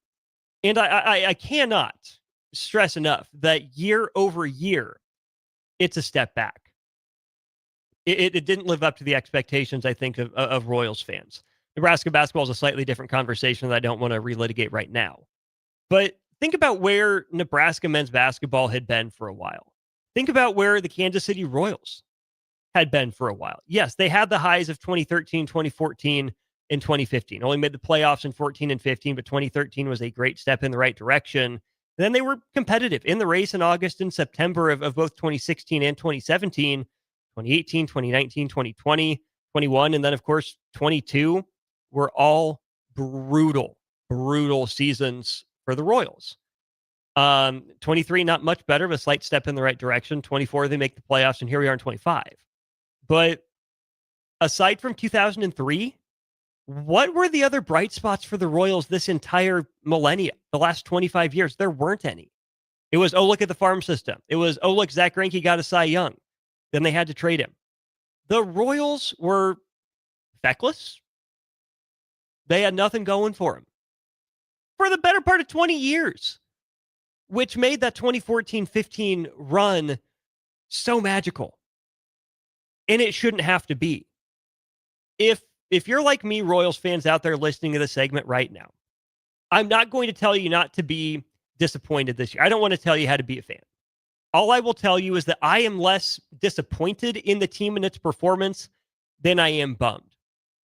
I'm so proud to be a Royals fan. I mean, Jack Caglione comes up. He really struggles, but he's putting together better at bats now. You saw Carter Jensen go from Double-A to the majors. That's a step in the right direction.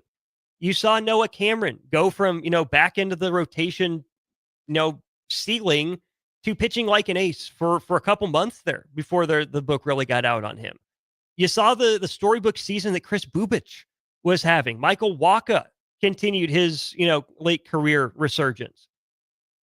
It doesn't outweigh necessarily the Cole Reagans injury, and that Seth Lugo appears to be broken, and we don't know what's going on with that. Lucas Ursay was not himself, dealt with injuries a little bit. Carlos Estevez has been a bit of a rocky ride, and yet he leads the American League in saves, right? That's not nothing.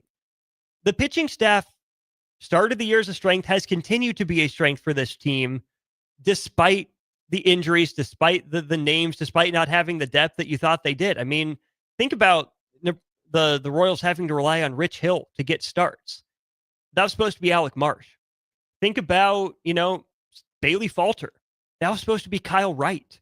Guys the Royals had signed that, they shouldn't have needed to trade for Bailey Falter because they had that depth in AAA rehabbing, but neither Marsh nor Wright came back to do anything. Royals chewed through their pitching depth so quickly this year, and that's going to hurt every team, especially a team like the Royals built on pitching. But if you look, in terms of runs allowed, the Royals are second in the American League, only behind Texas in terms of runs allowed. The pitching staff has not been the problem. If you look across baseball, the Royals are third in runs allowed. The only other team that they're behind is the San Diego Padres.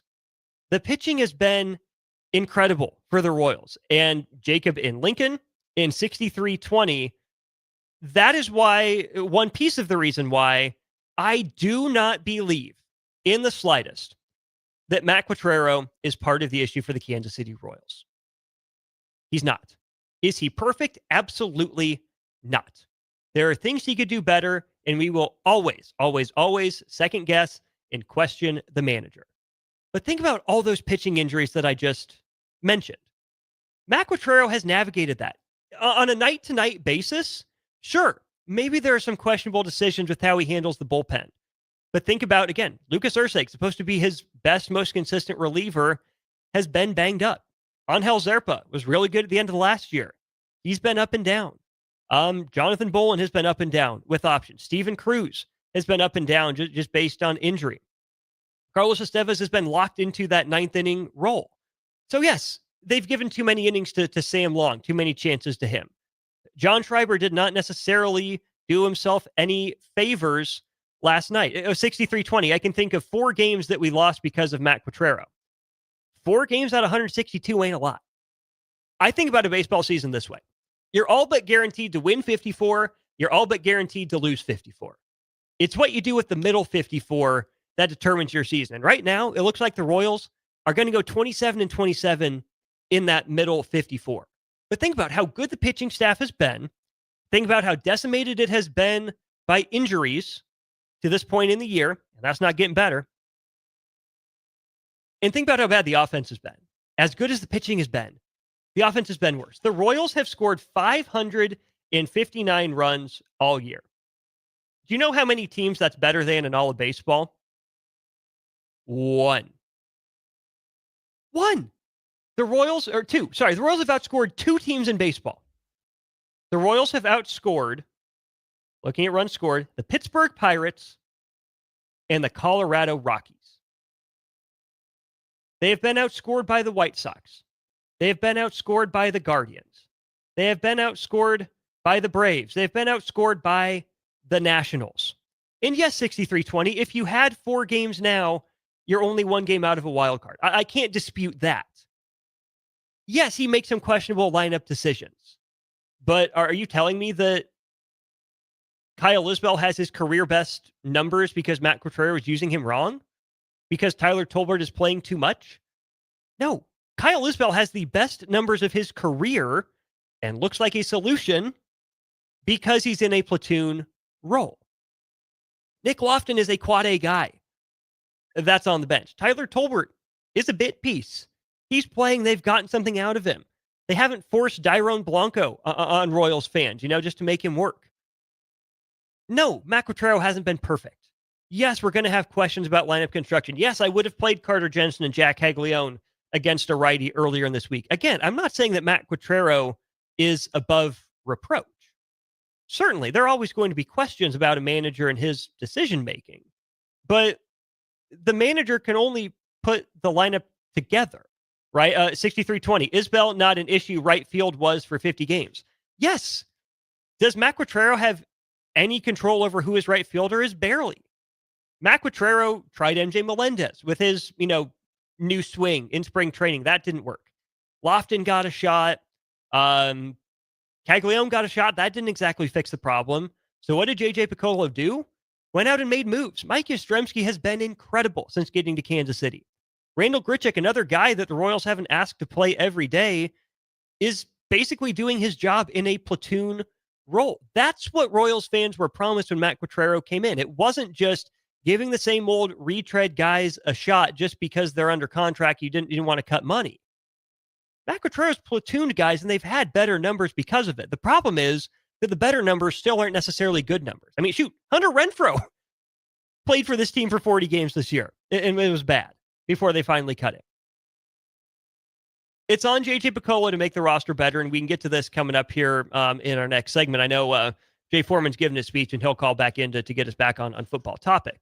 But for as many games as you might want to blame on Matt Quatraro for going to the wrong bullpen guy in the wrong situation, I think given Matt Quatraro's track record, where he comes from, and the background that he has with his time in the Rays system, the number of analytics people that have been hired to the Royal staff in the way that they go over their numbers every day, I, with the vast majority of my heart, more than just 3 of the 4, chambers of it, believe that Matt Quatraro has a data-based reason for pretty much everything he does. Now, he's not just a follow the numbers. This is what the numbers said, Kevin Cash guy by any stretch of the imagination. But for every time you wonder, well, why is Sam Long pitching? You have to ask yourself, how recently has Lucas Ursek pitched? How recently has Carlos Estevez pitched? When's the last time those guys had a day off? Have they pitched 3 out of 4? Have they pitched 4 out of 5? Royals don't like to do that. Rays don't like to do that. You know, they're at the end of the long road trip. And why is John Schreiber in a safe situation? Well, maybe because the offense didn't give enough cushion, or the middle relievers, you know, blew enough of that cushion that, hey, you had to spend your top relievers in a game you probably shouldn't have had to. And so because you used those guys yesterday, now they've pitched 3 of the last 4, plus the road trip that you've been on, the long road swing, whatever. And now this is what you're left with. I understand watching baseball on a day-to-day basis is incredibly frustrating. There's so many ways you can say, well, why didn't they do this? Why didn't they do that?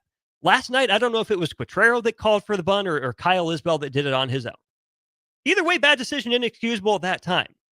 But I don't think Matt Quatrero is the problem. I don't think there are many other managers in the sport that would have gotten this Royals team to still be above 500 with 15 games to play with, like I said, all the pitching injuries that they had. Their top 2 starters going into the year, Cole Reagans and Seth Lugo, have dealt with injuries and ineffectiveness in their own ways.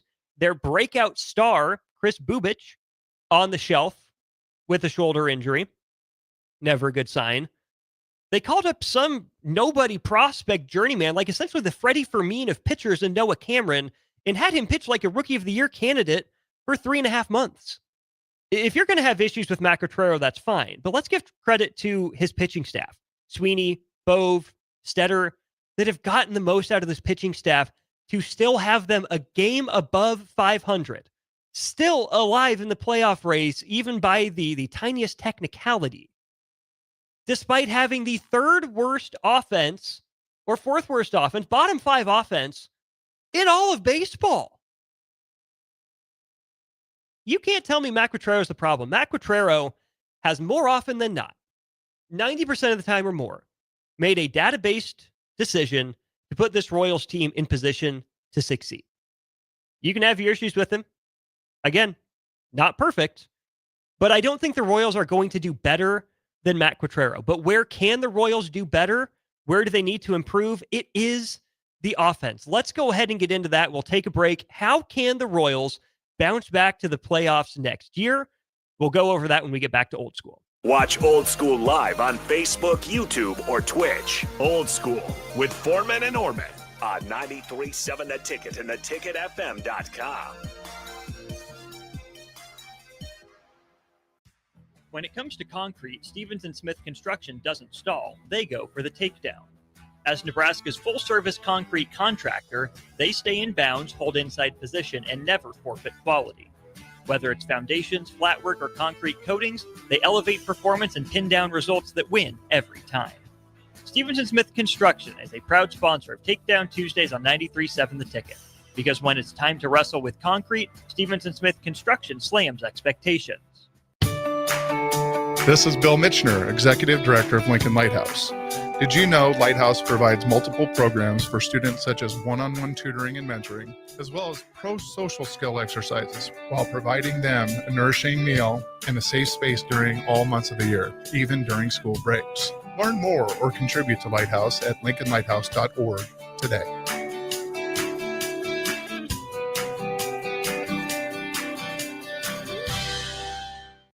Fall is here, and so are cooler temps, darker evenings, and slick roads. Is your vehicle ready for the change in seasons? At A1 Automotive, we've got you covered. From tire checks, brake inspections, batteries, and heater systems, we make sure your car is road ready for the Nebraska winters ahead. Don't wait until the first frost. Schedule your fall car care checkup today and drive with confidence all season long. A1 Automotive, always honest answers. Select Plumbing and Utility has been serving Lincoln and the surrounding area for 14 years, and they're not slowing down. Select Plumbing and Utility handles all your plumbing needs from faucets and water heaters to full renovations, and they can even help with your heating and cooling needs. They're also Lincoln's underground experts, repairing and replacing broken underground water and sewer lines since day one. Contact Select Plumbing and Utility today at 402-560-6197, assuring excellence in every situation, opportunity, and challenge. That's 402-560-6197. The party is back on in Lincoln this fall, and there's no party like the A1 Automotive Ticket Tailgate pregame show. Join the whole ticket crew for 2.5 hours of pregame coverage before every home and away game this football season as they get you ready for the game. It's the A1 Automotive Ticket Tailgate pregame show at our downtown studio at 11th and O. Sponsored by Select Plumbing, Raising Cane's, Wall to Wall Wine and Spirits, Elway Power Sports of Lincoln, Currency, and the Kindler Hotel. Advanced Medical Imaging is hosting their 3rd annual Breast Cancer Awareness Walk on October 11th at 7601 Pioneers Boulevard. Hear inspiring stories from survivors, enjoy local food truck vendors, a live DJ, and other family-friendly activities as we unite to bring awareness about breast cancer. Check-in begins at 8:30 a.m. with the walk starting at 9. Register your team today for Advanced Medical Imaging's 3rd annual Breast Cancer Awareness Walk online at amimaging.com. Let's walk for those we've lost, for those still fighting, and for a future without breast cancer. Are you ready for a new opportunity? Check out Sandhills Global. Join a dynamic team where your skills are valued and your career can soar. We offer full-time positions with a 4.5-day work week, competitive pay, excellent benefits, and a positive work environment. From IT and marketing to sales and finance, we're looking for talented individuals just like you. Apply today at sandhills.jobs and take the first step towards an exciting future. That's sandhills.jobs. Don't wait, apply now.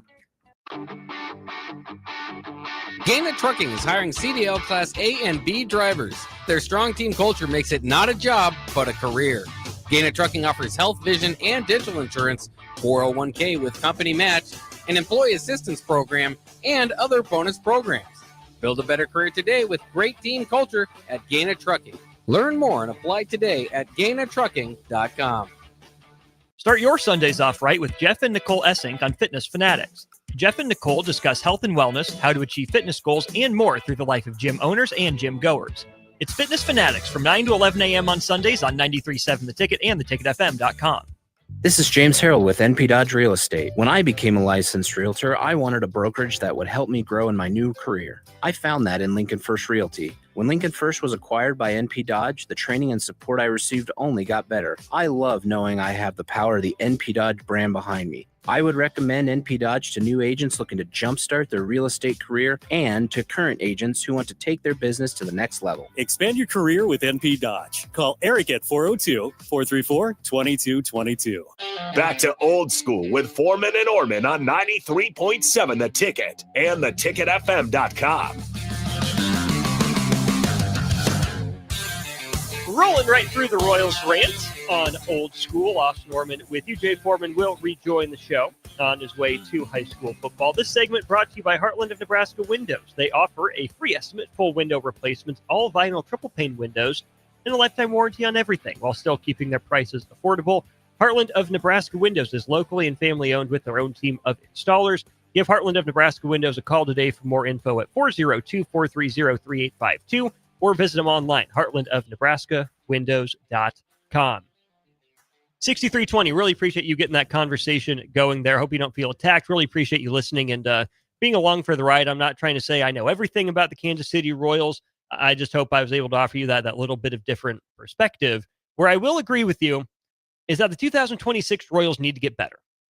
They got to get better across the board in a number of areas. Then, having normal health would help.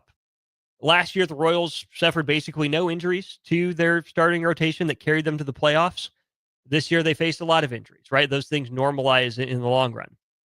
What hasn't normalized for the Royals has been the offense over the course of the last couple of years. I really tend to agree with my dad. Cotrero was not the main problem. Scoring 2 runs per game is the problem. It's a wonder Cotrero was able to drag them this close to a playoff berth with an offense that's bad. Kansas City needs a new hitting coach much, much more than they need a new manager. Not going to call for jobs. Don't know what goes on behind the scenes with Alex Zumwalt and his staff. But over the course of the last few years, the hitting has indeed lagged behind. Cubs Crew brings up what hurt Kansas City in the first half. First third was the run production from the outfield. Let's take a look at the numbers for the guys that have played the outfield for Kansas City this year. We'll start with the guys that are listed as the primary at-bat getters, primary games played guys here according to Baseball Reference. Drew Waters, 71 games in the outfield for the Royals. OPS plus of 70, 30% worse than league average. Kyle Isbell, even in a career year for him with the bat, has played 131 out of the, 147 games, I think, for the Royals. 83 OPS plus. That would be worse if he was playing every day against tough lefties. And then Jack Caglione, his major league debut, he's been worth negative wins above replacement, negative 1.4. His OPS plus a whopping 38.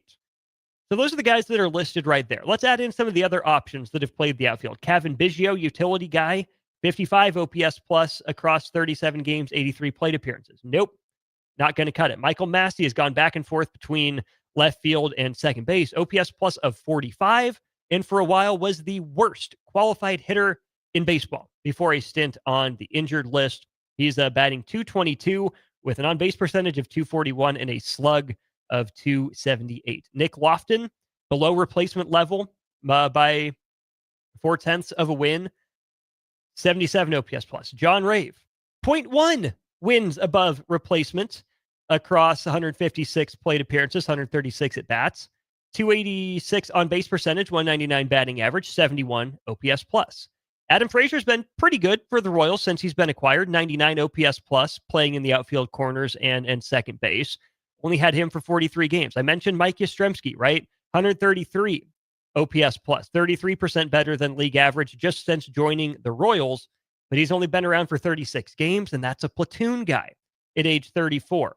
Mark Canha, late offseason signing, -1 wins above replacement before an IL stint. Hunter Renfroe, -1.5 wins above replacement in a whopping 35 games. It's hard to be that bad that quick. Hunter Renfroe was. Randall Grichuk, I guess I gave him too much credit. He's been negative since joining the Royals. OPS plus of 50. MJ Melendez, an OPS plus in 65 plate appearances of -10. A negative number. All his other guys can at least say they were a positive number.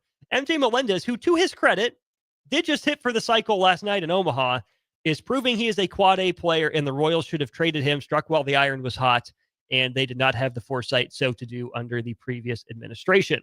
Tyler Tolbert, negative wins above replacement. Dairon Blanco only played in 9 games with 8 plate appearances. They hardly count. And that's just the outfield, right? I mentioned one guy, Mike Yastrzemski, who's been with the team for 36 games with an OPS plus above league average. Adam Frazier is essentially right there. He's been worth 0.7 wins above replacement as well. But you look at the top 2/3, I guess, of the Royals lineup. Salvador Perez, even, no wins above replacement, 0.0 player, OPS plus of 96, maybe asked to play a little bit too much so far this year, especially behind the dish, but that's what he asks for. How do the Royals improve in 2026? They get a step forward from Carter Jensen so that Carter Jensen becomes the guy that catches 4 times a week, platooning with Salvador Perez to help extend Salvi's career and help him reach some of these milestone numbers, just a couple homers away from 300. That's an easy way for the Royals to get better in 2026, is Carter Jensen takes over as catcher. Salvador Perez can catch, he can DH, or for his own sake, he can sit a day or two, which he doesn't like to do, but the Royals have to find a way to sell Salvador Perez on rest being a good thing for him at least once a week. Vinny Pasquantino really rebounded from a rough March and April. He's up to an OPS plus of 119. Now 30 homers and 102 RBIs. I think just the 11th time in Royals history that's happened. Vinny became the 10th player to do that. Really good, really solid year for Vinny Pasquantino, a guy that I would have been on board with trading because he's good. I don't know if he's a huge difference maker, but I think he is to this team. I think another year like this from Vinny Pasquantino, he'll win you games for a month. You know, you can win because of him for a month. You'll win with him I do think Vinny Pasquantino is a winning player, and I do think he's one of those off-the-field impact locker room guys. Jonathan India has somehow been an above replacement level player despite an OPS plus of 88. Not sure he's back with the Royals next year. Would not hate it if he's back with the team. Would not hate it if they decide to non-tender him. So keep an eye out for that on Jonathan India. Bobby Witt Jr., he hasn't been the superstar he was last year. He's taken a step back. It was always going to happen after the magical year that Bobby had last year. Friends, what if I told you that Bobby Witt Jr., in a down year, with an OPS plus this year of, let me get my numbers right here, an OPS plus of 134 from the shortstop position, down from, let me get this loaded from last year, 134 this year and a 171 last year, or 175 last year. He's down 40 points in his OPS plus, but he has still been a top 5 most valuable player, not just in the American League, in baseball. According to Fangraphs wins above replacement, Bobby Witt Jr. is, to this point, the 4th most valuable player in baseball. No, he's not putting up a 10-win season like he did last year, but he's still number 4, behind Cal Raleigh and Aaron Judge, the two guys really battling for American League MVP, which, give my boy Bobby some love. Where would the Royals be without him? And Shohei Ohtani in the National League, who, as a designated hitter, has been worth 6.5 wins above replacement, which is incredible, and he adds another 1.4 wins above replacement from the mound. So you can say, Bobby hasn't been as good this year as he was last year, and that's still true. But what you cannot argue is that Bobby is not still a top 5 player in the sport. And if this is a down year and Bobby comes back with something to prove next year, oh, baby. Rest of the Royals lineup, Maikel Garcia, first breakout year of his career. He has been incredible. He has right now a 128 OPS plus, been worth 5 wins above replacement. That's, again, a top 10 mark in the American League. Both those guys are on the left side of the infield for the Royals. How does Maikel Garcia improve for next year? Do it again. Even if Maikel's a 4-win player next year, that's another step in the right direction. Okay, Waters won't be on the team. Isbell, I think you can expect more of the same. Then we get to Jack Caglione, whose plate appearances have really looked better since he came back from the IL. There's still not a whole lot of swing and miss. He's got to pick and choose his spots a little bit better in terms of which pitches it is that he's going to swing at. He's been an exit velocities darling. He's been an expected stats darling. So the key for Jack Caglione is not to fall into the same trap that Eric Hosmer did. Hosmer had some of the same stuff when he came up with the Royals in the early 2010s. Really good exit velocities, really good expected numbers, but the surface numbers weren't where you needed them to be. Hosmer changed his approach and became a ground ball to second base machine. And I don't mean to denigrate the legend that is Eric Hosmer, responsible for some of my favorite moments watching baseball ever. Hos carved out a legitimate Major League Baseball career. But I hope the Royals have learned the lessons and have the right people in place to tell Jack Caglione to stay the course. Focus on plate discipline as best you can and keep just hitting the snot out of the ball, and it will fall eventually. Not too worried about Jack Caglione. Really need to see a step up from him next year. Then it comes down to the rest of the outfield spots. If you're platooning Kyle Isbell in center field, and you get a righty hitting center fielder that can play 40, 45 games a year, can you re-sign Mike Yastrzemski to platoon? As at the top of the order. He has been so good for the Royals at the top of the order. I would guess there's some mutual interest there in coming back.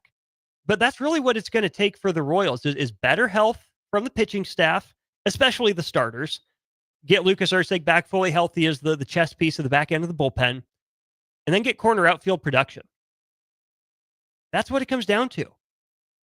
I don't know the free agency class off the top of my head, but you're probably going to have to pay if you want a premium bat like it seems the Royals need to elevate their lineup. The fact that Jack Caglione is up and playing right field right now is a glaring indictment on Tyler Gentry for not being the answer, on John Ray for being nothing more than replacement level, and on Gavin Cross, top 10 draft pick that has not panned out, who might make it to Omaha to start next year. He's been better at Double-A. There's been some weird stuff going on behind the scenes with him. Tick-borne illness a couple seasons ago. various injuries here and there. But Jack Caglione should have never have had to rush up from the minors like he was to play a foreign position. Royals got to get better at drafting and developing hitters. Seems like they have some secret sauce with pitchers. Their entire pitching staff is developing guys up and down the system. I don't know how deep in the weeds you other Royals fans are with me. With the Columbia Fireflies, they're playing for their league championship game behind 18-year-old David Shields, lefty the Royals took with their second pick last year, or 2 years ago now, and 17-year-old Kendry Churio from the Dominican League. 67-5 strikeout to walk ratio. There is a lot of fun on the horizon for the Royals, but they got to get there sooner than later because to 2280's point, or where would Bobby be without the Royals probably in the playoffs? Bobby's contract looms over all of this. It does. Yeah, they signed him long term, but Bobby gets the opt-outs before the team does. If you're the Royals, essentially, you have through 2030, I believe it is, with Bobby Witt. Maybe 2031, something like that. Time's ticking. Because he can opt out after that for like the next 3 years before you have 3 or 4 club options on the end of Bobby Witt Jr.'s contract. The Royals have proven that they are a better organization today than they were when they drafted Bobby Witt Jr. They are a better organization today than they were when Bobby Witt Jr. debuted. Bobby has done a lot for the community of Kansas City. He is very clearly beloved in the area. He's taken to Kansas City. But now they have to prove they can take the next step. And that, again, to 2280's points, for perspective, the Royals have only made the playoffs 10 times in their existence. And some of that is a little tricky because if we had modern postseason rules, those 70s and 80s Royals teams would have made it pretty consistently. And shoot, the Royals were one of the best teams in baseball before that strike in the mid-90s. So let's not sleep on that. The Royals have had better teams. The playoffs just weren't expanded before then. So yes, only made it 10 times. But that's why I go back to even just the year 2000. 2014, 2015, 2024. When the Royals were in the playoffs. 3 times in 25 years, 26 seasons essentially, is not good enough. But it is still a step in the right direction for this team to have made the playoffs last year, to have a superstar and a couple of all-star caliber supporting pieces in the lineup, a couple all-star caliber pitchers in the rotation, and maybe one in the bullpen. It's a bummer they're not going to make the playoffs this year, but it's still a step in the right direction. But you have to make sure you capitalize on the momentum of the last 2 years in aggregate and make moves. Be willing to go all in. I think Bubba is joking when he says they can improve by selling the team. I don't necessarily think that that's going to happen. I mean, John Sherman and his group just bought the team. They've invested. They've spent. I like John Sherman. I think he's taking the team in the right direction. I'm curious to see what Royals fans' perspective of him will be with the whole stadium issue that's still lingering over Truman Sports Complex. I like John Sherman. He's proven he's willing to spend. You know, the Royals at least called and asked about Juan Soto. They were never going to get him, but they at least called and asked. Worst they're going to say is no. The old Royals would never have done that. I'm not expecting the Royals to go out there and sign, 3 free agent Band-Aids. What I am expecting is a change in offensive coaching staff, because something's got to change, something's got to be better. I'm expecting Jack Caglione to be better. I'm expecting Carter Jensen to be at least a league average player in his first full year. I'm expecting Bobby Witt Jr. to be a superstar. I'm expecting Maikel Garcia and Vinny Pasquantino to be, borderline all-stars. And then just get anything from the corner outfield. You hope Cole Reagans is back healthy. Seems like his rehab outings have gone well. I think he's throwing tonight. Hope Chris Bubich is back. And I know that hope is not a strategy, but they shut these guys down early enough that you hope they prevented any major issues. No surgery for Bubich and Reagans, which is huge. Lugo can't possibly be this bad again. Just the way he fell off, how quickly he did. Either there's an underlying injury there that we don't know about or is more serious than they're letting on, or a guy like Seth Lugo, kind of the Kyle Hendricks professor vibe, will find a way to catch on and improve for next year because he won't allow himself to have back-to-back years that look like this. The Royals are right there. Despite the offensive issues and despite the pitching injuries, they were still in the playoff hunt into mid-September. That's a step in the right direction for this franchise that I hope they don't waste and step backwards next year. We'll wrap up hour 2 of Old School. Get ready to bring Jay Foreman back in for some college football and NFL weekend discussion and picks. That's all ahead here on the show. You're listening to Old School with Jay Foreman and Austin Orman. Download the mobile app and listen wherever you are on 93.7 The Ticket and theticketfm.com. Load up on meat and more this fall at the Mercado by Certified Piedmontese. This week's specials through September 16th are $1 off ready-to-eat meals, 20% off all pasta, and 8-ounce grass-fed, grass-finished sirloins for $9 each. Plus, stop by for lunch on Fired Up Thursday at the Mercado East or Fired Up Friday at the Mercado North. Locations at 84th and Havelock, 30th and Yankee Hill, and now 85th and Old Cheney and Lincoln, or 168th and Maple in Omaha. Get to the Mercado today for the best meat in town. Experience the Landmark difference with the next level of dealer support. Landmark, your local John Deere dealer, continually works to have parts on hand the first time you walk in the door. Our internal route system means we can get the parts to you typically same or next day to keep you up and running. At Landmark, we understand time is money. Get more uptime with our after-hours parts and service support on the phone or in the field. Stop by your local Landmark today to experience the Landmark difference. Are you looking to upgrade or improve the garage door on your home? This is Cameron Hall of Doors Plus. At Doors Plus, we guarantee to offer a wide selection of options from 5 leading garage door manufacturers as we deliver a free estimate, exact measurements, and rapid installation with a 3 to 5 week time frame. When you choose Doors Plus for your residential garage door needs, you'll work with our experienced technicians and be ensured that your new door seamlessly complements your home. Give us a call at 402-590-5800 or visit us online at DoorsPlusLLC.com.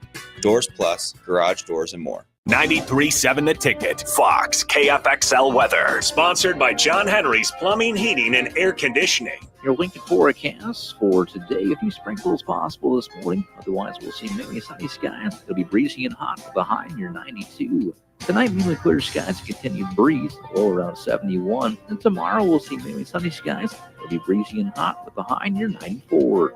I'm meteorologist Kyle Fletcher for 93.7 The Ticket and theticketfm.com. Fall is here, and so are cooler temps, darker evenings, and slick roads. Is your vehicle ready for the change in seasons? At A1 Automotive, we've got you covered. From tire checks, brake inspections, batteries, and heater systems, we make sure your car is road ready for the Nebraska winters ahead. Don't wait until the first frost. Schedule your fall car care checkup today and drive with confidence all season long. A1 Automotive, always honest answers. MHC isn't a new company, just a new name. Moe's Moving is now Moe's Home and Commercial. Whether moving across town or across the state, MHC Moving has you covered, specializing in home, apartment, assisted, and independent living moves. MHC can handle your commercial moves as well. MHC Moving has 0 hidden fees. You'll never pay for same-day booking or be charged for stairs, heavy items, or elevator fees. Rates are the same Monday through Saturday, and you will never pay a truck or fuel surcharge. And they offer payment plans through PayPal. Call MHC Moving today at 402-853-7167 or go to mhcmoving.com. Are your feet just killing you and you feel like all hope is lost? Say goodbye to discomfort and hello to pain relief at Brown's Shoe Fit. They offer expert advice along with high-quality products to help you find the right solution tailored to your specific needs. Need a different width? Not a problem. Brown's carries a wide range of widths in store. Brown's Shoe Fit on 66th and Q in Lincoln. Big box stores are tempting for buying equipment for your high schooler in sports or for yourself in your sports leisures. But buying new is awfully expensive. Why not go somewhere with new and used options? Play It Again Sports has quality, slightly to gently used equipment, and 50% of their inventory is actually new equipment. And it's more than baseball, softball, and golf. They also have equipment for disc golf, fitness, hockey, and more. Plus, they're always buying products. Bring your gear you're done with and get trade money on the spot. Play It Again Sports at 48th and Vine. Schweizo Construction is now hiring for skilled craftsmen, steel erectors, concrete workers, and general laborers. Schweizo Construction offers great benefits like premium wages, health and dental insurance, paid holidays and vacation, 401k with company match, life insurance, and disability insurance. They pride themselves on a legacy of 40 years built on integrity and trust. Joining their team means becoming part of a family that values hard work, dedication, and mutual respect. Apply today at Schwizo.com. That's SCHWISOW.com. Are you ready for a new opportunity? Check out Sandhills Global. Join a dynamic team where your skills are valued and your career can soar. We offer full-time positions with a 4.5-day work week, competitive pay, excellent benefits, and a positive work environment. From IT and marketing to sales and finance, we're looking for talented individuals like you. Apply today at sandhills.jobs and take the first step towards an exciting future. That's sandhills.jobs. Don't wait. Apply now. Back to old school with Foreman and Orman on 93.7 The Ticket and theticketfm.com. Wrapping up hour 2 of Old School here, 93.7 Ticket and theticketfm.com. If you're driving down O Street, give a little wave as you drive by 1040 here on the corner of 11th and O. Austin Norman with you here. Jay Foreman ought to be joining on the phone before too long to go over some college football and NFL games of the weekend. A lot of fun stuff going on in both leagues. Coming up at 6, Rudy Grace and I will take you through some high school football action, some scores from last week, some news from the last couple of days, and then get you set up for tonight's action. The game on our airwaves tonight, pregame 6:45, will be Lincoln Southeast. The Knights off a 26-9 win over Lincoln Southwest, hosting 2-0 and I believe top 10 Creighton Prep at Seacrest Field coming up in just over 2 hours. Shout out my boy Nick. He's on 9th Street. Nicholas, hello. Appreciate you, my friend. Big Bang Hank, as Austin, Royals nerd here. Epic breakdown on the organization. Thank you. Let's go Royals. Big Bang Hank, my man. We are in this together. We will be. Royals are steps away. They're not miles away. They're close. You know, and I know close only counts in horseshoes and hand grenades, but it counts a little more when you're the Royals and you haven't been in the playoffs as often as their fans would like. So a lot of work to be done for the Royals, but it's manageable work. It's achievable work. Nothing that can't be accomplished in just one offseason. So I will remain hopeful for the Royals. I like J.J. Picollo. I think he's made a lot of really good moves in his time in charge. I'm excited to see what this offseason holds. Excited to see the Royals back in the playoffs in 2026. Speaking of close, Cole Reagans. I was right. He is actually confirmed to get the rehab start again tonight for the Omaha Storm Chasers. Second one of his rehab assignment. First one went pretty darn well. He went 3 innings for Omaha against Iowa. Gave up a solo homer and an infield single in 3 innings. Struck out 7 batters, including 6 in a row at one point. Threw 45 pitches across those 3 innings, which 15 pitches an inning is kind of what you're looking for as a pitcher, as a general rule of thumb. 34 of them, 34 of the 45 went for strikes. Fastball also reached 97, coming off his left rotator cuff strain. Really good signs from Cole Reagans, who makes his second rehab start for Omaha tonight. But at this point, I'm team shut him down. You know, it's not going to be worth shuffling the roster. It's not going to be worth bringing him up, I wouldn't think, to throw in the major leagues with the Royals this far out of it. You know, no, not mathematically eliminated, but on the doorstep of it. Their toes are dangling over the edge of the cliff. I don't think it's worth it to risk it. Let him keep playing his catch, do his up and downs. His bullpens all went well. He obviously progressed to the point where he's still throwing 97 and good command, good control in 3 innings in AAA, which no matter how good you are, I mean, that's still an offensive hitter's environment. Cole Reagans dominated. He plowed through it. I would rather the Royals play it a little bit safe. If the Royals have a bad weekend, do we shut them down with the injured pitching? Big Bang Hank says, yeah, I do think that's got to be an option. If they lose 2 out of 3 to the Phils, and Seattle, keeps playing well, and the guards pass them, and in New York and Boston aren't going anywhere. Yeah, I do think that, you keep Noah Cameron pitching, you keep Michael Lorenzen pitching, Michael Wacha, I think you obviously keep him going. But Lugo's done. I would have Reagans done. Bubic, obviously, hasn't picked up a ball yet, I don't think. And that's where you see, Ryan Berger. How do you respond? He got shelled in his last outing at Cleveland. That's another big disappointment for a guy that had been so steady, so consistent for the Royals. He got rocked against Cleveland, kind of came out of the blue. You got to get him a couple more starts to see how he responds. Stephen Kolek, tough luck loser. last night. 6 2/3, I believe it was. Really quality baseball. Only allowed the one run before Schreiber gave up the 2-run bomb that ultimately ended up winning it for the Guards. You got to see Kolek pitch again. See what you got in him. Bailey Falter, I believe, is in the bullpen, unless he got put on the IL. But, shoot, give him a shot, whatever. Shane from Lincoln, I disagree with your comments. Still have a home series with Seattle and play the Angels and Oakland. We can win those. Shane, I get your point. I see where you're coming from. I absolutely do. But here's the issue, right? Without wanting to give up hope, because again, the Royals are still alive. Their chances aren't zero. At this point, you're 5 games back. You only got 15 games left. You're looking at, you have to go, at least 12-3. But if you go 12-3, let's say that Seattle has 15 games left. You're 5 games back of them. Or Houston, I guess, is in that spot. Either way, that's going to be a tight race to the end. Let's say you still got to go +5 against Seattle, who also ends up playing Oakland in the Angels toward the end of the year, winnable games. Are you going to sweep Seattle? Crazier things have happened, but you're hoping for 2 out of 3. You're just hoping not to get swept by the Phillies, who are in a much better spot than you, and you're at their home park. Blue Jays are really good. You take 2 out of 3 from them.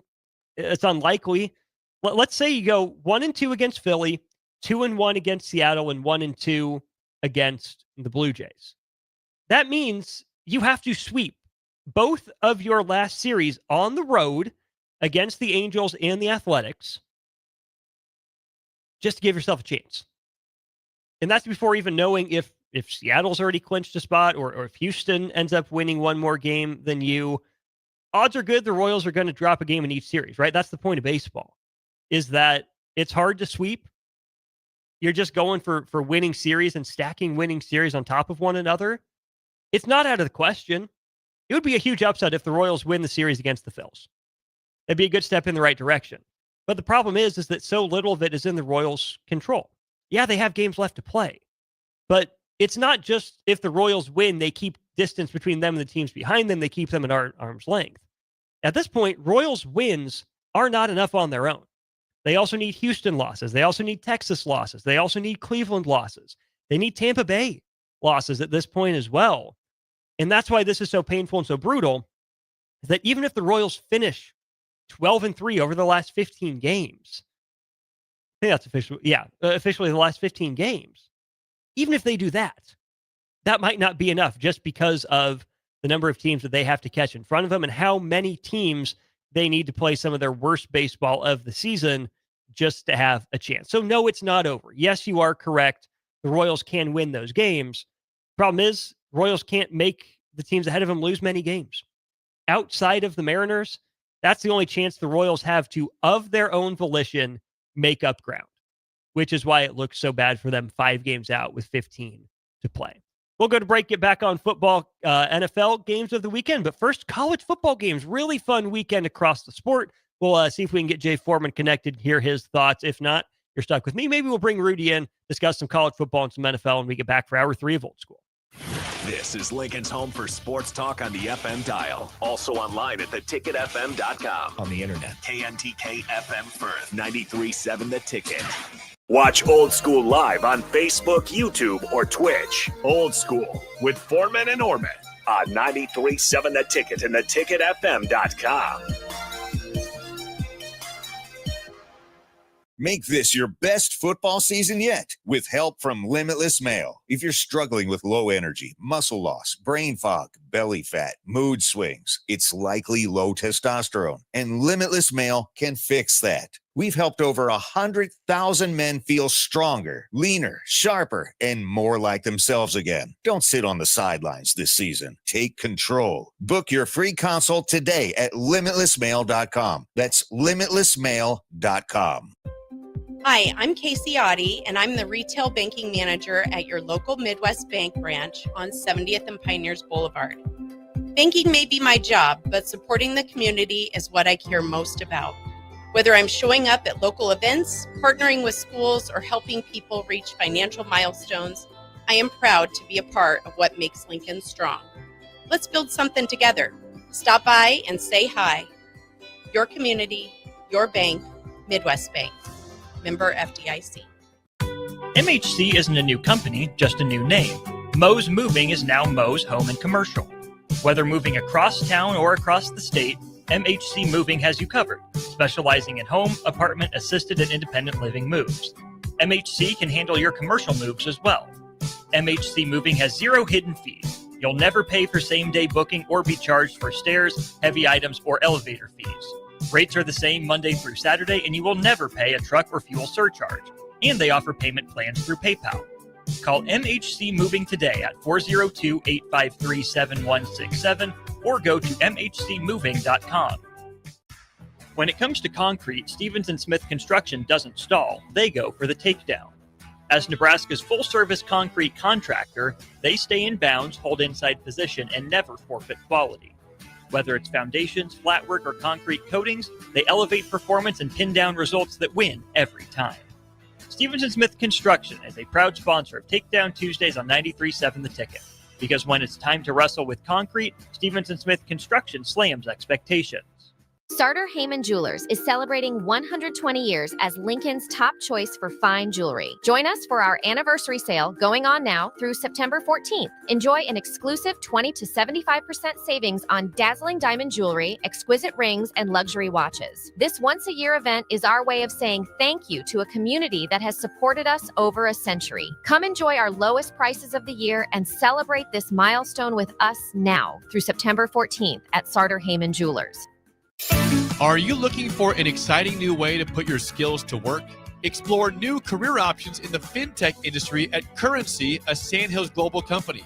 We offer full-time positions in financial sales, compliance, operations, and other fields. We also offer a 4.5-day work week, an attractive benefits package, and opportunities for advancement. Put your motivation to work and grow with us at Currency.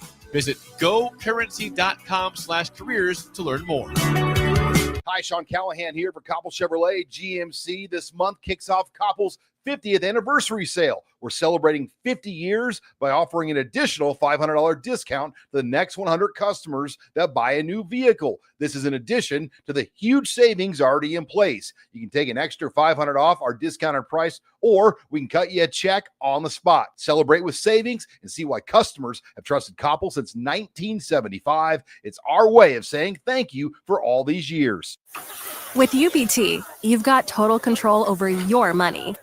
Like Doug, who runs his game day tailgate like a well-oiled machine. I got burgers, brats, chicken, dogs, plus all the fixins. And with the UBT Go app, I can track my food spending from anywhere. Pro move. They don't call me Grill Sergeant for nothing.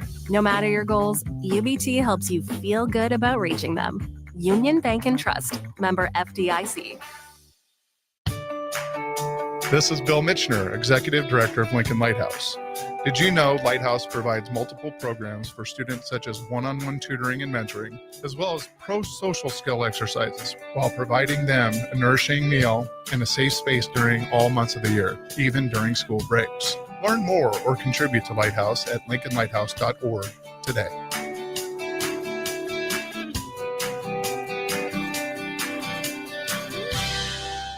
$93.7 The Ticket. Fox KFXL weather. Brought to you by Bryant Air Conditioning, Heating, Electrical, and Plumbing. Your Lincoln forecast for today, a few sprinkles possible this morning. Otherwise, we'll see mainly sunny skies. It'll be breezy and hot with a high near 92.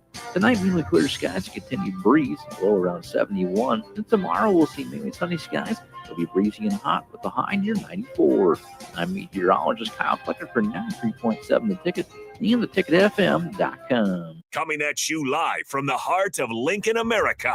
This is Old School, sponsored by the Mercado by Certified Piedmontese.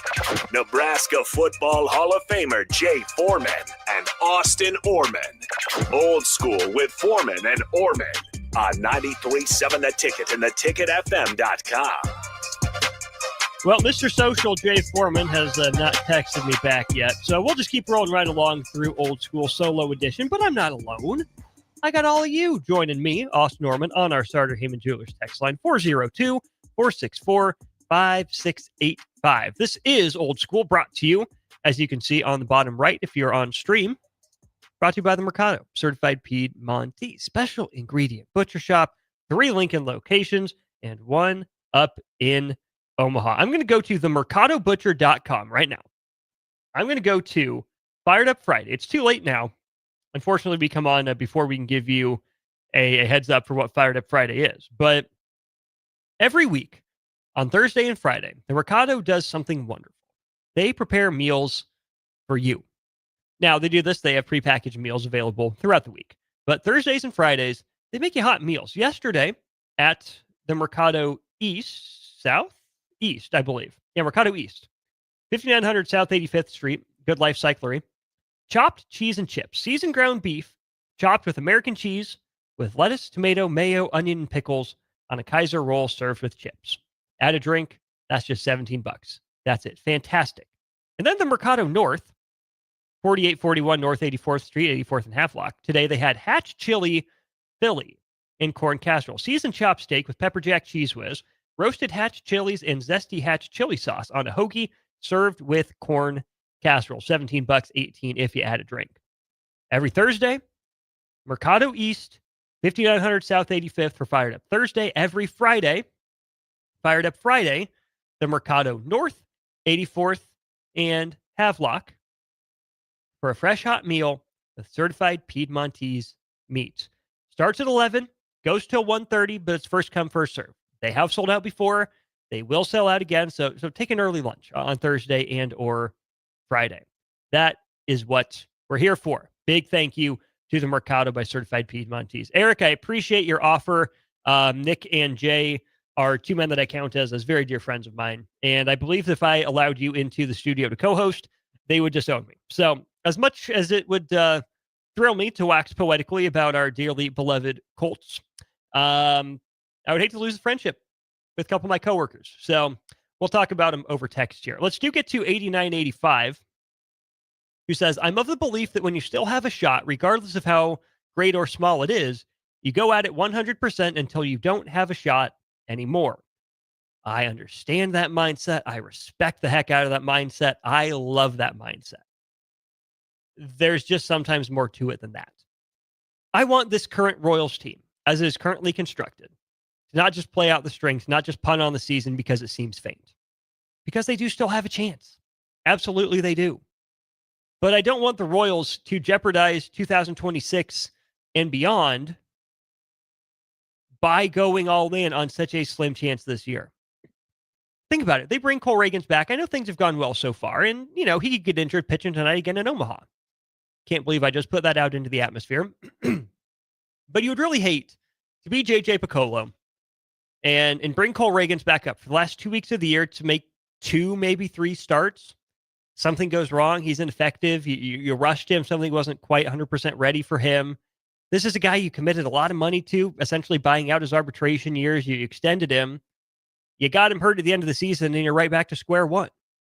I would rather they continue the rehab process that they have laid out. If he's able to rejoin the team, great. But don't move heaven and earth to get him, because I do think that this Royals team did go as all in as could have been expected of them. They didn't punt on the season. They didn't tank, even with how bad June was, when they went out and they traded for Randal Grichuk, when they went out and they traded for Mike Yastrzemski, when they traded away Freddie Fermin to get 2 controllable arms for the future. Cam Devaney for Adam Frazier. Still not my favorite trade, but they got better with that trade. Got to give J.J. Piccolo credit for that. So yes, I can agree 100% that I do want the Royals to still go for it because they have a shot until they don't have a chance anymore. Right? I'm on board with that. I absolutely am. But I don't want to create extenuating circumstances at such a slim chance for this year at the risk of 26 and 27. So that's where I'm at with the Kansas City Royals. Eric, no, I'm not going to relay that message. Here we go, though. How about this? We're going to not just our Honda of Lincoln hotline, but our Allo Fiber VIP line. We're bringing in the Husker Hall of Famer, Jay Foreman. Jay, how was Hall of Fame weekend? Thanks for getting it going with a bang. Yeah, it was good, man. It was good to see some guys go through the experience that I was fortunate enough to go through. just a few years ago. Obviously, it seems like it was yesterday, but it was 2019. So it was good. It's a really good players. It was really good to have Darren Dietrich's family, his mom, his sister, and one of his daughters come because they were able to obviously celebrate and obviously him passing away. And Tom Walter, Bob Nelson, and it was and Mr. Sutko from UNO. So the guys that were in the initial kind of like pre-celebration, it was really good to see them all. Congratulations to all those men on their induction into that Hall of Fame. What an honor for sure. Jay, let's get to the weekend that is in college football. I was able to hold off till we could get your thoughts on it. It's a really good, really fun, loaded weekend. We'll give you a chance to start with your family, with the bloodline, with the U, hosting number 18, South Florida. The Bulls have had a fantastic first couple weeks of the year, knocking off Boise State and Florida. Talk us through that game on the CW between the Bulls and the Canes. Obviously, I think Miami's going to win. Coming in heavily favored. I think one of the things that Miami or that Nebraska's facing, just like Miami, it's either a little bit of style points, but then obviously you want a very clean game. And so the reason why you want that is you want to double down on the progress that you had, obviously beating Notre Dame, and then obviously playing well last week as well. So it's onward, upward for the Canes. And then obviously it's still the evolution and progress with Carson Beck. What do you call it? The resurrection or whatever you want to name it. He's having a heck of a year. And he's going to have to continue to play well and progress for Miami to reach the heights that they want to get to. For Carson Beck, I think it's as simple as, hey, my receivers aren't dropping passes anymore. Funny how good I look when that happens. I know. People, obviously dogged him last year, and he had a pretty good year. It just wasn't nothing exciting. And people didn't, should have realized when he was like Brock Bowers and a couple of Mitchell and stuff like that to the NFL. And then the guys that have replaced them, who were highly recruited at one point in time, leading the nation in drops, the quarterback isn't going to play well. And obviously he had an unfortunate injury, but, able to rehab and kind of get his mind right. And seems like it's a pretty good match, with him and the Hurricanes right now. We'll keep it in the Sunshine State for this one, Jay. Talk about the Florida Gators. They're actually hitting the road to go to number 3 LSU, who's 2-0 on the year. Florida is at 1-1. Fascinating matchup for Florida, even though it's only week 3. Kind of seems like an inflection point for their season, given their upset loss to South Florida suffered last week. LSU, they're at 2-0. Of course, one of the teams that Florida beat in its late season resurgence last year to get to bowl eligibility. Big game for both teams. I think LSU comes out as the home team, probably pretty fired up, pretty ready to play this one. Not going to put it past Florida to win it, but this kind of feels like a gotta-have-it road game for Florida, as tough as that is to say. Yeah, it is. It's a must-win. Gotta have it. You gotta see it, whatever you want to call it. For Florida, their back is against the wall. And not only against the wall, they are in the corner, and they are, essentially, only got a few bullets left. And they got to come out firing, and they got to hit. But I think LSU it's a little bit too much, and because I think the advantage is Austin at the quarterback position. Nussmeier is the real deal. Lagway is full of potential. Played well last year. Off to a little bit of a slow start this year. And the defense for Florida, it didn't start off like they ended last year. Now they get a big boost with Big Banks coming back. He's 6'6", 310, 20 pounds, and he's one of projected to be one of the top 15 to 20 players in the nation, let alone defensive tackles or defensive players. So look for the Florida defense to provide a little bit more of a sturdy test, but I think it's too much offense, too much quarterback play. And let's not forget what Coach Baker as the defensive coordinator, you have brought back that Bayou Bengals, that old LSU swagger on the defensive end or the defense side of the ball as well. Texas A&M at Notre Dame. Notre Dame wins that one in the opening week last season, but the Golden Domers have been off since they lost to Miami. Only that one data point on them, still ranked in the top 10. Texas A&M hasn't really played anyone of note on their way to a 2-0 start. Really curious to see how Notre Dame looks after such an early bye week, Jay. I'm not sure any coach would draw it up that way for them, but they didn't look perfect against Miami. Didn't look as physically dominant against Miami, who might have been the physical aggressor in that game. Really curious to see how Notre Dame responds to that, and if Texas A&M can prove it's legit with a road win in South Bend. Yeah, I mean, I think this game is essentially, you just close your eyes and just toss it up in the air, and you don't know. There's nobody that really has an advantage. You feel like, Notre Dame does because they still have that championship pedigree. They got Love in the backfield, and you feel like their offense would eventually get going. And you saw in that loss to Miami, like towards that, I guess, last quarter and a half, you saw, okay, this is what they need. This is what they saw in their quarterback. Whereas Texas A&M, they have athletes. The quarterback played well last year. There's just something about Elko and Texas A&M that doesn't really move the needle for me. It's not a bias. It's just like, okay, Texas A&M does everything besides play good football. I want to give the advantage to Notre Dame. I think a bye week, being able to essentially make this your like early season, coming out party, beating Texas A&M. I think the Golden Domers are going to defend the home turf and win. Really interesting game. Two brands. The established brand of Notre Dame. Still, I think the up and coming brand of Texas A&M, Jay, who's had some moments of success. Do you feel like Texas A&M has validated itself as a top tier program? What do they have to do to fight their way maybe into that top tier if they're not there yet? I think they got to get in the college football playoffs. I mean, they got to do what Tennessee did. Whether you get close, this year and get in there next year, you got to do something that's tangible, and it's a little bit easier for them, right? And Texas A&M is done everything besides what's the most important thing, and that's obviously win some pretty significant games, and obviously get themselves on the same playing field as Texas, or at times a little bit higher than Texas, and so. For me, all the home wins, or they play well, for a game or two here, and then go missing in action, from there on out, it doesn't do anything for me. I would like to see them get in the college football playoffs. I don't know if they have the team to do it, but that's what I would need to see. They were in position to do it last year before they went into a bit of a tailspin at the end of the regular season. You mentioned up kind of that measuring stick for them right now. Can they do what Tennessee did? Tennessee's got a big one at Neyland Stadium coming up in the afternoon window tomorrow. It'll be number 15 Tennessee hosting number 6 Georgia. Huge validation opportunity at home for Tennessee, but also I think a huge validation opportunity for Georgia, Jay, who hasn't looked as imposing, as scary, as dominant as they did in their national title runs. This is a Dogs team with something to prove, especially on the offensive side of the ball.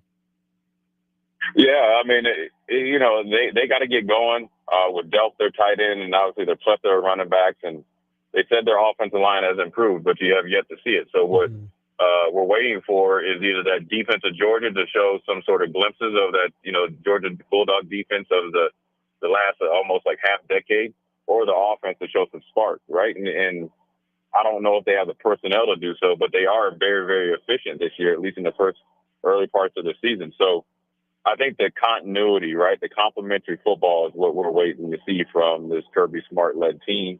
I think it's taking a little bit longer to gel. Number one, he had to play a lot of the young players last year. He's playing them again this year. And then they've had some portal guys that they need a key position to step up. And they're going against the upstart Tennessee team. That's really, obviously, living life in the fast lane, for them, and thinking that they're on the way up. And so, when you look at Tennessee versus Georgia's beat them, I think 9 times in a row. I think that definitely is one of those situations where they are in their head. I think Georgia I think Georgia knows Tennessee is soft when it comes to them. I think Georgia wins. I think this is going to be a dogfight. I think this is going to be like a 20 or 21 to like 19 game, or something, like one of those games that is either won by like a last second field goal, or Georgia kind of bleeds the clock with that running attack and defensive prowess. Going to be a slugfest. I tend to agree. Really curious to see who comes out on top in that one. A game that I'm less sure is going to be close, Jay, and Vegas would agree with me, is Alabama hosting Wisconsin. Alabama's still in the top 25. They're nearly 3 touchdown favorites over Wisconsin. I'm not sure Alabama's that good right now, but man, if Luke Fickell and Wisconsin are able to go down there and keep it close against Alabama, even in a loss, I think that'd be a step in the right direction for them. But if Alabama doesn't win this game by more than 20, I think we still hear more and more conversation about Kalen DeBoer, even if they win the game. Yeah, I think it's Alabama will obviously do what they are supposed to do, right? And that's win the game. But I don't think it's going to be good, or it's not good enough yet for the Bama fans. And really, DeBoer is not off the hot seat. I don't think he's literally on the hot seat, but I just think he's going to, be dealing with, can he do it? And in a few weeks, they'll play Georgia and the likes of, Tennessee later on down the schedule. But I think this is a Wisconsin team that is in full rebuild mode. A Wisconsin team that's in full identity rebuild mode. I think they have made steps in the right direction. The problem is this schedule is more than a gauntlet. It is a buzzsaw with no kind of sign of life afterwards. And they're going down to Tuscaloosa. It's a hard travel all the way from Madison. But then more importantly, they're facing a team that is desperate, and you got a quarterback in Simpson that I think is starting to play better. So I think they're going to get the break speed off them tomorrow afternoon. A couple other interesting games just to mention. Duke at Tulane will be a nightcap on the Deuce. You have Arkansas and Ole Miss. A couple fun dual threat quarterbacks there in Austin Simmons and Talon Green. Vandy at South Carolina is intriguing. Pitt, West Virginia, backyard brawl is always fun. Of course, West Virginia coming off a loss to Frank Solich U. Ohio got them in Athens. But, Jay, a team that you've talked about a couple times this week, Georgia Tech. The Ramblin' Wreck, the Bees, get a chance to host number 12, Clemson, and it's Georgia Tech with the better record through just 2 games. Clemson has not looked impressive. They're 3.5-point road favorites. They got to be careful with this 11 a.m. Central, 12 o'clock noon Eastern kick against Georgia Tech. I think Georgia Tech has had this game circled on their calendar for a while. Yeah, this is their coming out party. I think they pretty much sent some shockwaves through college football, what they did to Florida State last year, as far as, actually beating them up in Ireland. I think they had a big victory for them mentally, against Colorado. And then I think they have a chance to really, really be this year's maybe Indiana or whatever the version may be on a national level. And I think that they're primed for it. I like their coach. I like their mentality.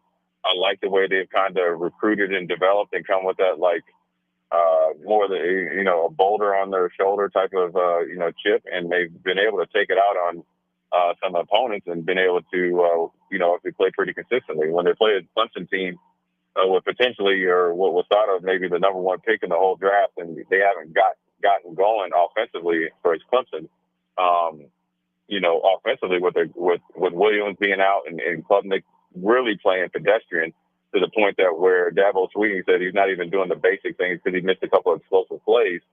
And then the defense looks like they got worn out a little bit in the last few games, and they're primed for the picking for Georgia Tech.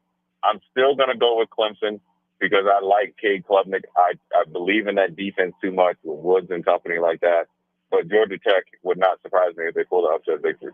Part of it for Georgia Tech is Haynes King still being a little bit banged up. He's been a big part of their early season success. Kind of an off-the-wall game here, Jay, but I want to throw this one out to you.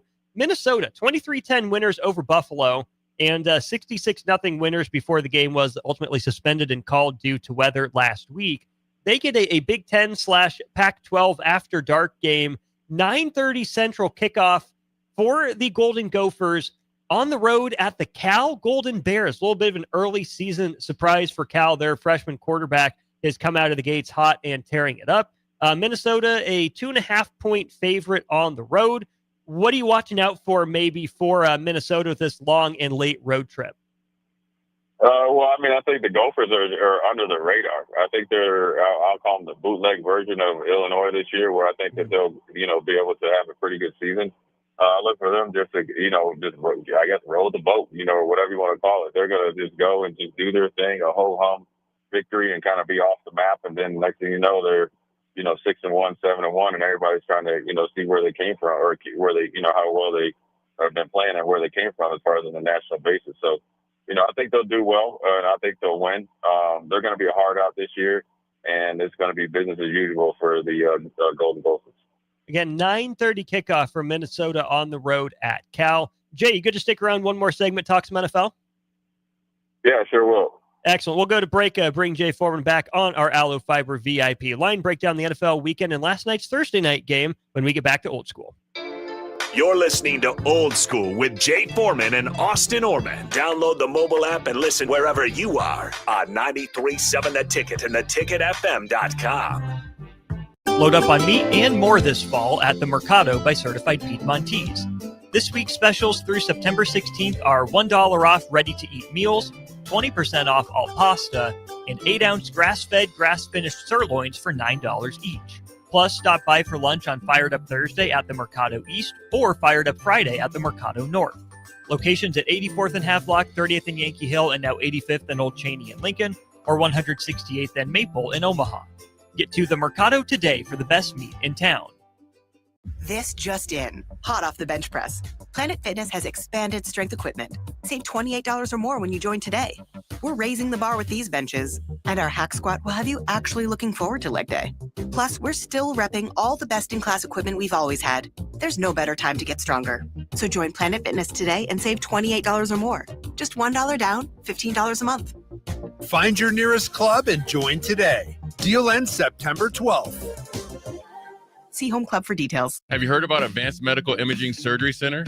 Located at 7555 Pioneers Boulevard, Advanced Medical Imaging Surgery Center offers compassionate, patient-focused care and provides outpatient surgery services, making it possible to have non-emergency surgery and return home the same day. Advanced Medical Imaging Surgery Center specializes in cardiology, vascular radiology, orthopedics, pain management, and much, much more. Give them a call today at 402-261-1085 or online at amimaging.com. Did you know that deer collisions are covered under the comprehensive portion of your car insurance? That means, like with hail damage or vandalism, since they are out of your control, they don't usually raise your insurance rates. And that's a good thing, since most deer don't carry liability insurance. At Eustace Body Shop, we fixed all kinds of animal collision damage, from cows to raccoons, bobcats, and even turkeys. We can't do much for the animal, but we can get your car back on all fours and looking like new again. The most recommended Eustace Body Shop. That's who we are. When it comes to concrete, Stevens & Smith Construction doesn't stall. They go for the takedown. As Nebraska's full-service concrete contractor, they stay in bounds, hold inside position, and never forfeit quality. Whether it's foundations, flatwork, or concrete coatings, they elevate performance and pin down results that win every time. Stevens & Smith Construction is a proud sponsor of Takedown Tuesdays on 93.7 The Ticket. Because when it's time to wrestle with concrete, Stevens & Smith Construction slams expectations. Hi, Sean Callahan here for Koppel Chevrolet GMC. This month kicks off Koppel's 50th anniversary sale. We're celebrating 50 years by offering an additional $500 discount to the next 100 customers that buy a new vehicle. This is in addition to the huge savings already in place. You can take an extra $500 off our discounted price, or we can cut you a check on the spot. Celebrate with savings and see why customers have trusted Koppel since 1975. It's our way of saying thank you for all these years. A business's phone is the lifeline to its customers and potential clients. That's why it's so important that you can take calls seamlessly from anywhere, whether you're on the road or in the office. Hamilton Business Technologies can help ensure your phone rings wherever you are. We can equip your headquarters and any of its locations with the right tools for smooth, professional call handling. As the official business IT partner of the Huskers, we know how to keep Nebraska businesses connected. Learn more at hamiltonisbusiness.com. Select Plumbing and Utility has been serving Lincoln and the surrounding area for 14 years, and they're not slowing down. Select Plumbing and Utility handles all your plumbing needs, from faucets and water heaters to full renovations, and they can even help with your heating and cooling needs. They're also Lincoln's underground experts, repairing and replacing broken underground water and sewer lines since day one. Contact Select Plumbing and Utility today at 402-560-6197, assuring excellence in every situation, opportunity, and challenge. That's 402-560-6197. Over 75% of the patients that come to Limitless Male have been told over and over again by their primary care providers that their testosterone level is fine. Guess what? If you have all the symptoms of low testosterone, you're not fine. Come get a second opinion at Limitless Male. We have helped tens of thousands of men feel optimal again, and we can help you. Stop waiting. Come see the men's health experts. Book your free consult online at limitlessmale.com. Ready to score big with your projects? Look no further than Edward Stone, the MVP of natural stone for over 2 decades. Edward Stone is cranking out over 30,000 square feet every week and offers a winning lineup of over 70 quality natural veneer stone selections. Their unbeatable variety and experienced team will ensure your project is a success, whether it's a home renovation or a commercial build. And hey, they're not just about stone. They've got an all-star lineup of fireplaces, cast stone, brick, and much more. Swing by one of their locations in Lincoln or Omaha today and experience the Edward Stone difference, your reliable choice for over 20 years. For remote starters, audio upgrades, and more, there's only one place to go. Auto Sounds of Lincoln at 48th and O. Back to old school with Foreman and Orman on 93.7 The Ticket and theticketfm.com. We are back here on Old School. Oscar Norman, joined on our Outlet Fiber VIP line by Husker Hall of Famer and high school football color analyst on 93.7 The Ticket, among many other hats that he wears, Jay Foreman. Jay, last night's Thursday night game, Green Bay wins it 27-18.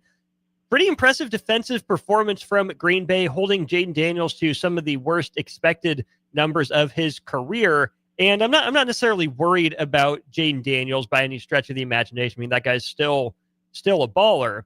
But you look at what Jaden Daniels did, or more accurately didn't do.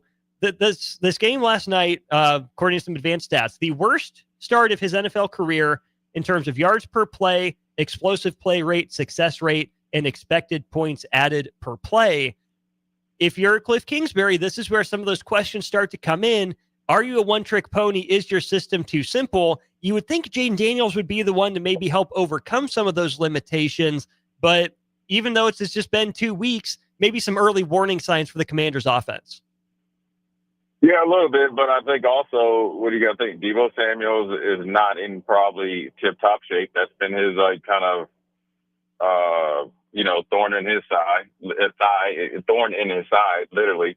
And then obviously with Scary Terry being a training camp hold-out contract dispute, you don't have all your weapons at full speed. Plus, I think don't get fooled that the Green Bay defense is for real. They are physical. They are fast. They are young. They are athletic. They almost have every single player that you would need to be at or close to their prime. And they played like it last night. They have a multitude of pass rushers. They have a multitude of, cover guys.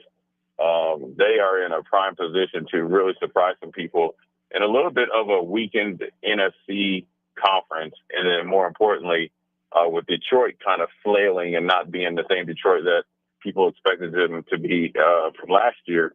And the Minnesota Vikings are still a work in progress. And the Chicago Bears are the Bears. Sorry, Harrison.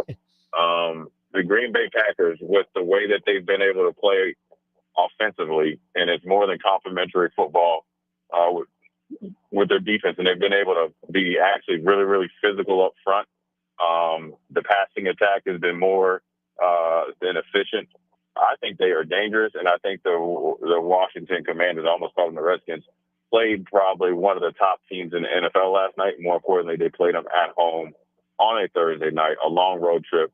I wouldn't turn the page on Cliff Kingsbury, and it's hard for me to say this because I call him the Bachelor, and I've been on him ever since he partnered in essentially Pocket Hercules, or he got essentially hired to obviously when they drafted Pocket Hercules down there with Arizona.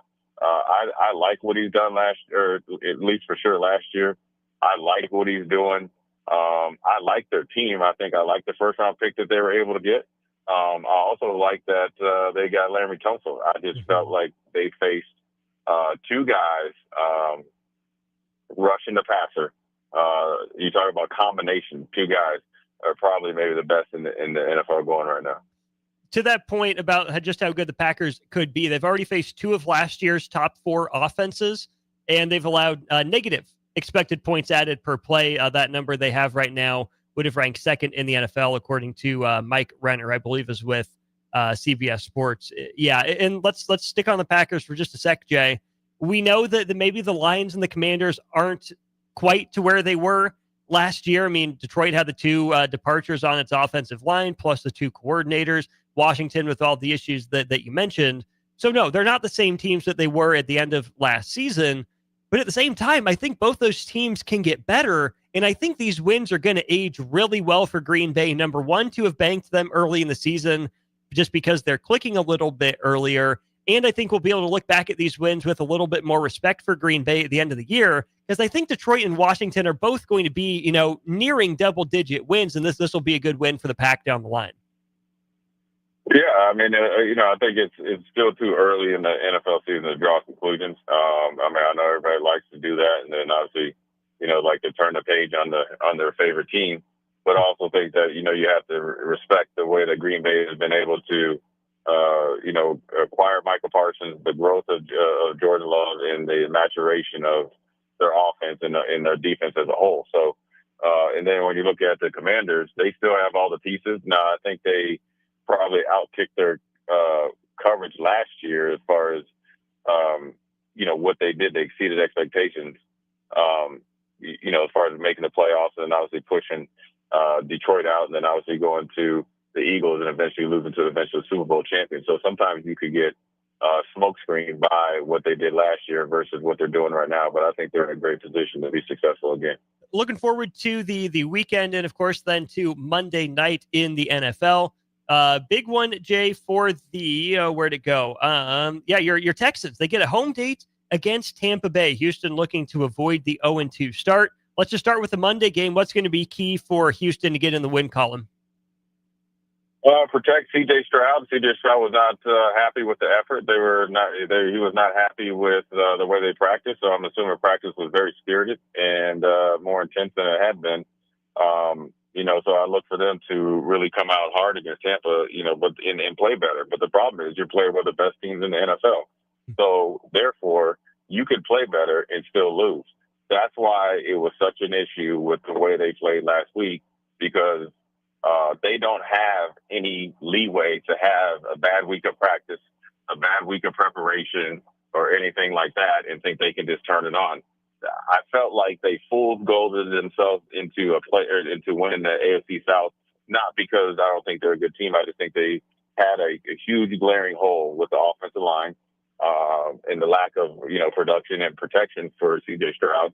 And when you trade away the best offensive or one of the best offensive tackles in the league, I think you really it's like losing 2 players. You lose leadership, you lose production, and you lose credibility, and they did all that, and then therefore now they're facing a little bit of, the repercussions of their decision or lack of decisions, moving forward. Now I think they can really rebound from it, but it'll be interesting to see, how they do so here this week, and then they with a big challenge with Tampa with a young and upcoming pass rushing, tandems with the Tampa Bay Buccaneers. The Sunday night game also intrigues me. Atlanta off a tight game against Tampa, and the Vikings with the comeback that they had in week 1 against the Bears. Vikings get this game at home. They're 1-0. I think this is a dangerous game, though, for them, Jay. They can't fall into the trap of, hey, look at us, look at what we're able to do. I mean, J.J. McCarthy really helped us walk the line. And I don't think that's the kind of attitude that Kevin O'Connell will allow that team to walk around with. Really good spot, though, for Minnesota to maybe get off to a 2-0 start to their year in a rebuilding year. I think Atlanta is still more in the pesky than dangerous realm, but certainly good enough to go on the road and win that game. Yeah, I think it's, a Minnesota team that has to be very, very careful of essentially, I guess I'll call it the luck rat poison, whereas J.J. McCarthy got really, really hot, got in the zone, and try to bypass what they needed to really, really work on and get better at in the first 3 quarters.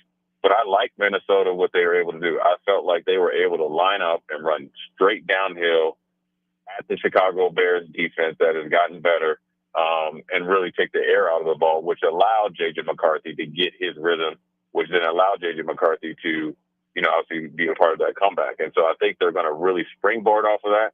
I think they're sneaky talented.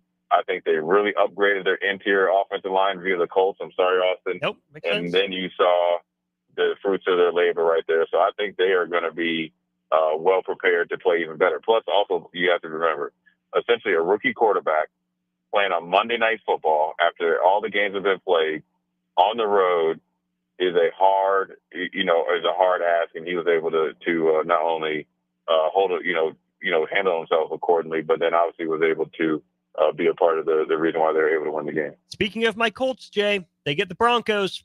Going to be a little tougher than the Dolphins. Are you going to pump me full of optimism, or tell me that the Broncos and Sean Payton are here to rain on my parade like it's the 2009 Super Bowl? I think the Broncos are tough, man. I think they have that swagger. I think Bo Nix is only going to get better. I think Sean Payton, likes his quarterback, which he's very hard on the quarterbacks. And I think that defense of the Broncos is going to be a little bit too much for the Colts right now. I don't think it's going to be a blowout. I think it's going to come down to one possession game.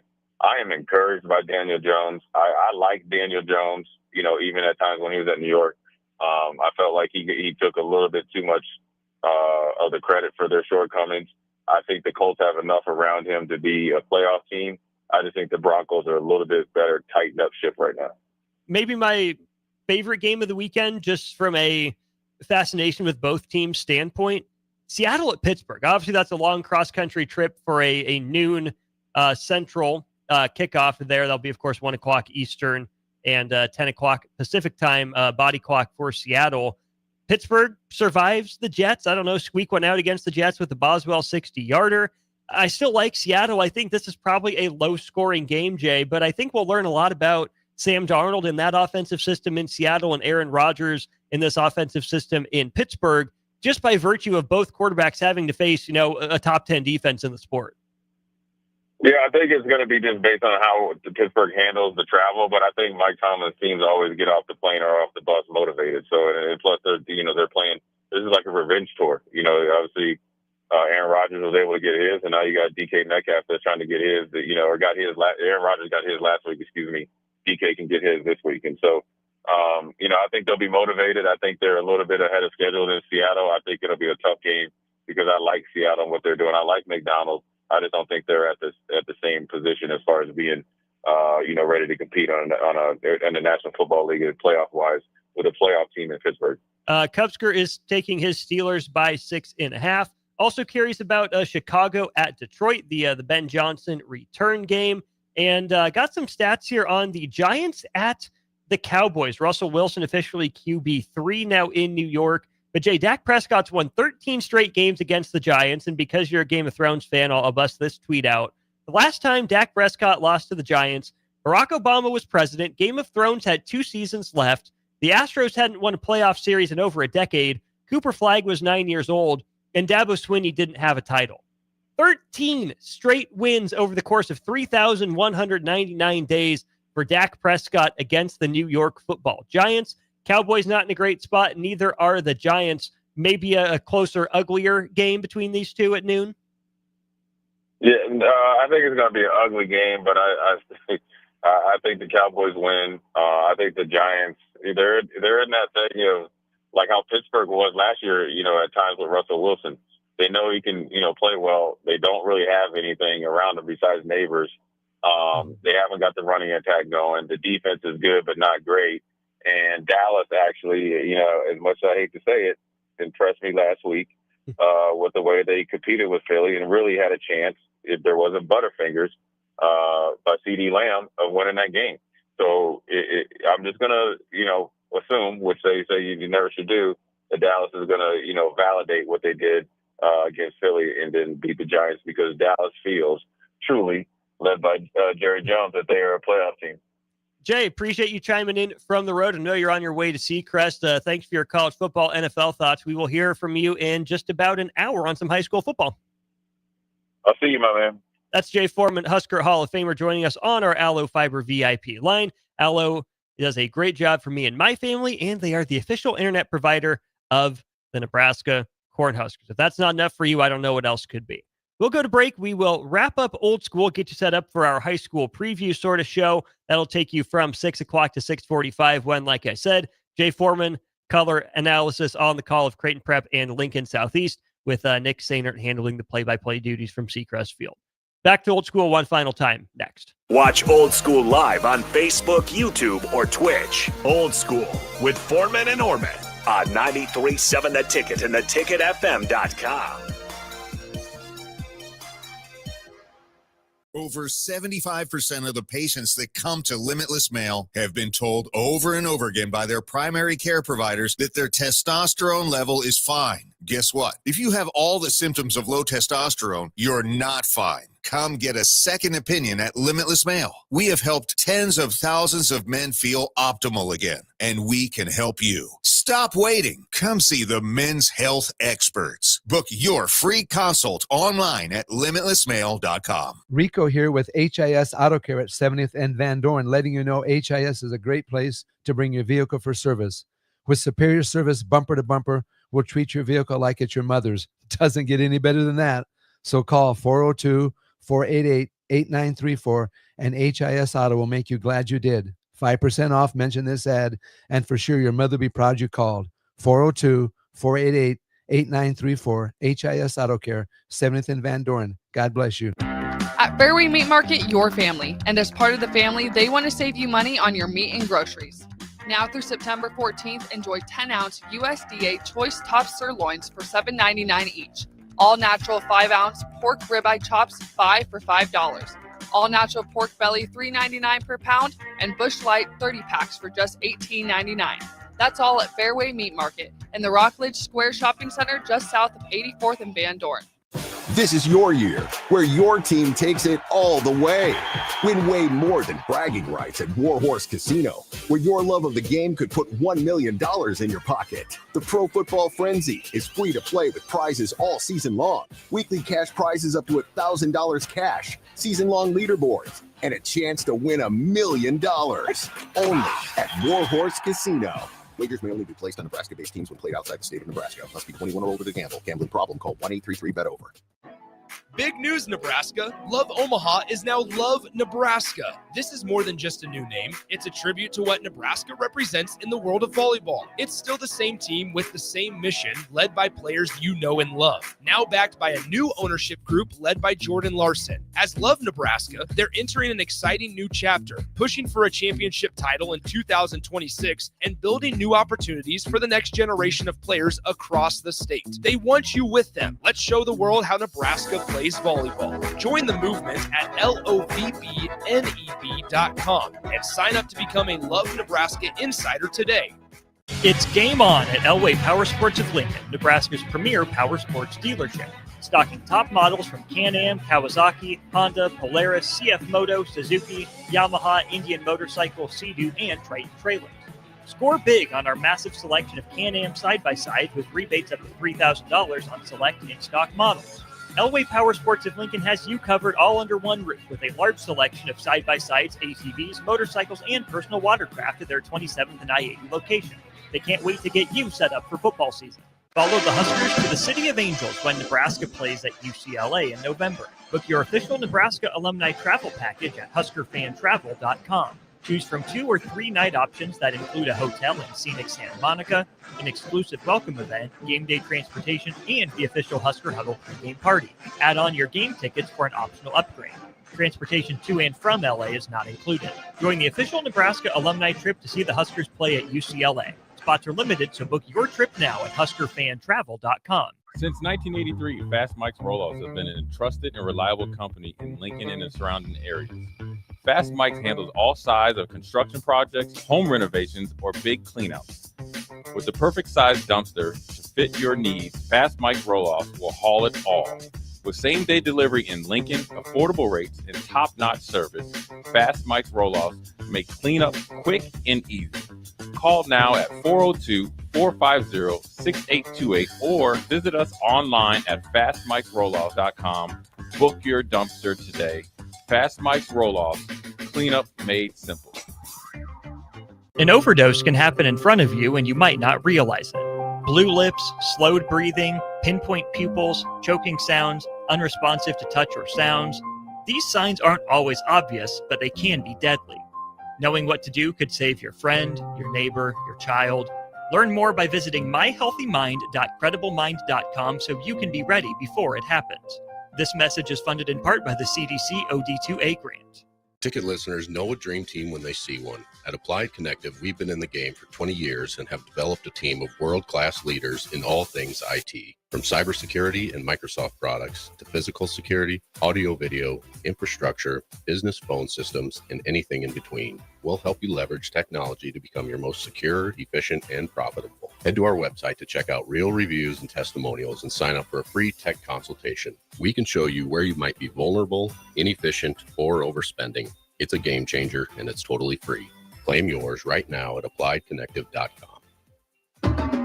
The party is back on in Lincoln this fall, and there's no party like the A1 Automotive Ticket Tailgate pregame show.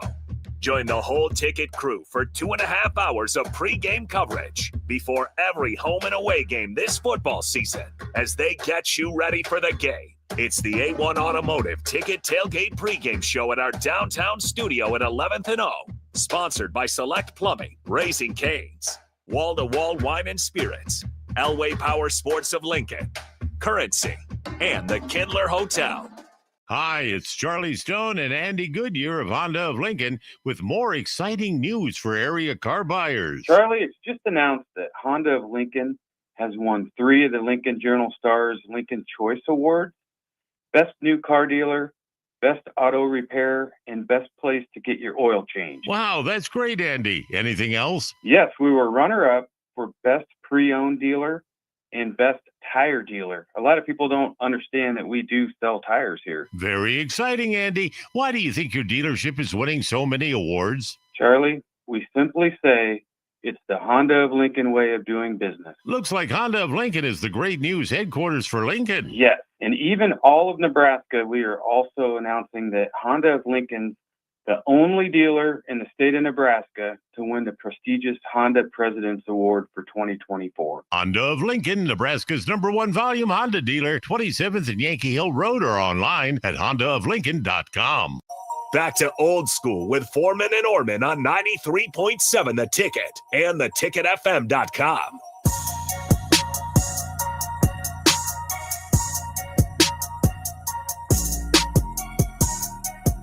We're here wrapping up old school 93.7 The Ticket, ticketfm.com. Austin Norman with you. Huge thank you to all the sponsors here of Old School. Obviously, the Mercado by Certified Piedmontese. Got to give a big shout out to Heartland of Nebraska Windows, to League One Volleyball Nebraska, to our Sarderheim Jewelers friends who sponsor our text line and our streams, to Honda of Lincoln sponsoring our hotline, always available for you at 402-464-5685. Of course, to Aloe Fiber for the VIP line that Jay joined us on, and the Lincoln Children's Museum just down the block from us. Don't forget, Saturdays they have game day play dates. Drop your child, I believe age 5 through 12, off. You got to sign up ahead of time, so go to the Children's Museum's website.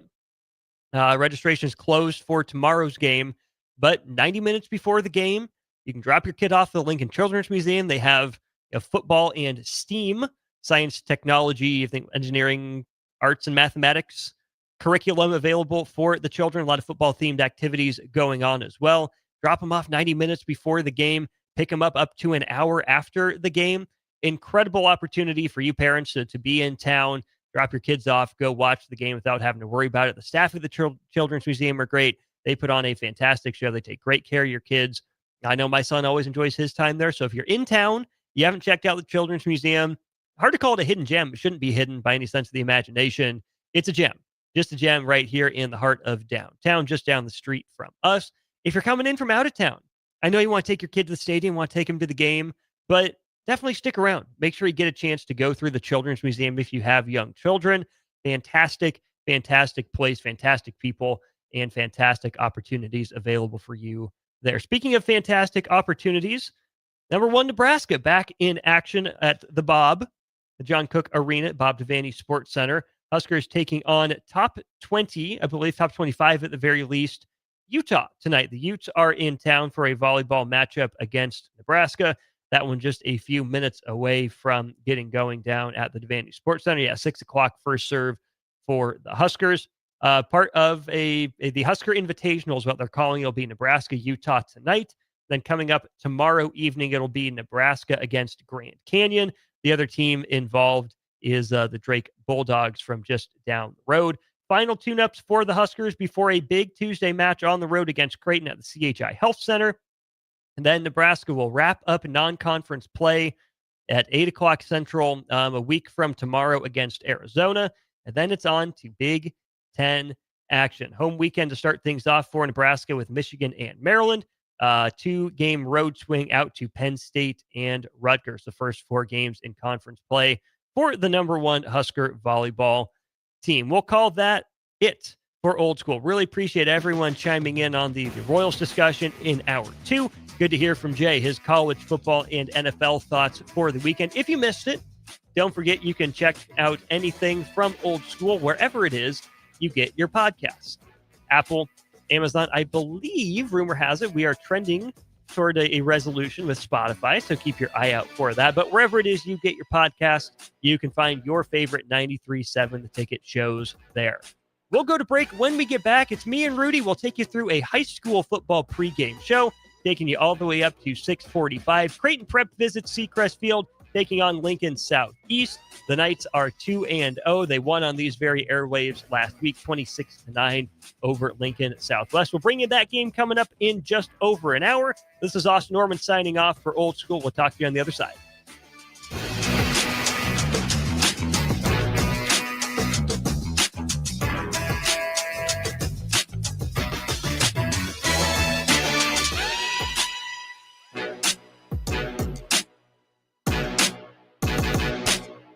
An overdose can happen in front of you and you might not realize it.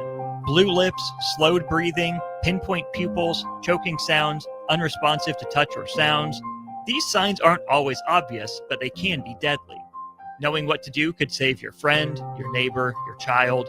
Learn more by visiting myhealthymind.crediblemmind.com so you can be ready before it happens. This message is funded in part by the CDC OD2A grant.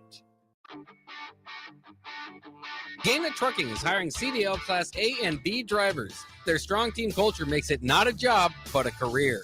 Gaina Trucking offers health, vision, and dental insurance, 401k with company match, an employee assistance program, and other bonus programs. Build a better career today with great team culture at Gaina Trucking. Learn more and apply today at GainaTrucking.com.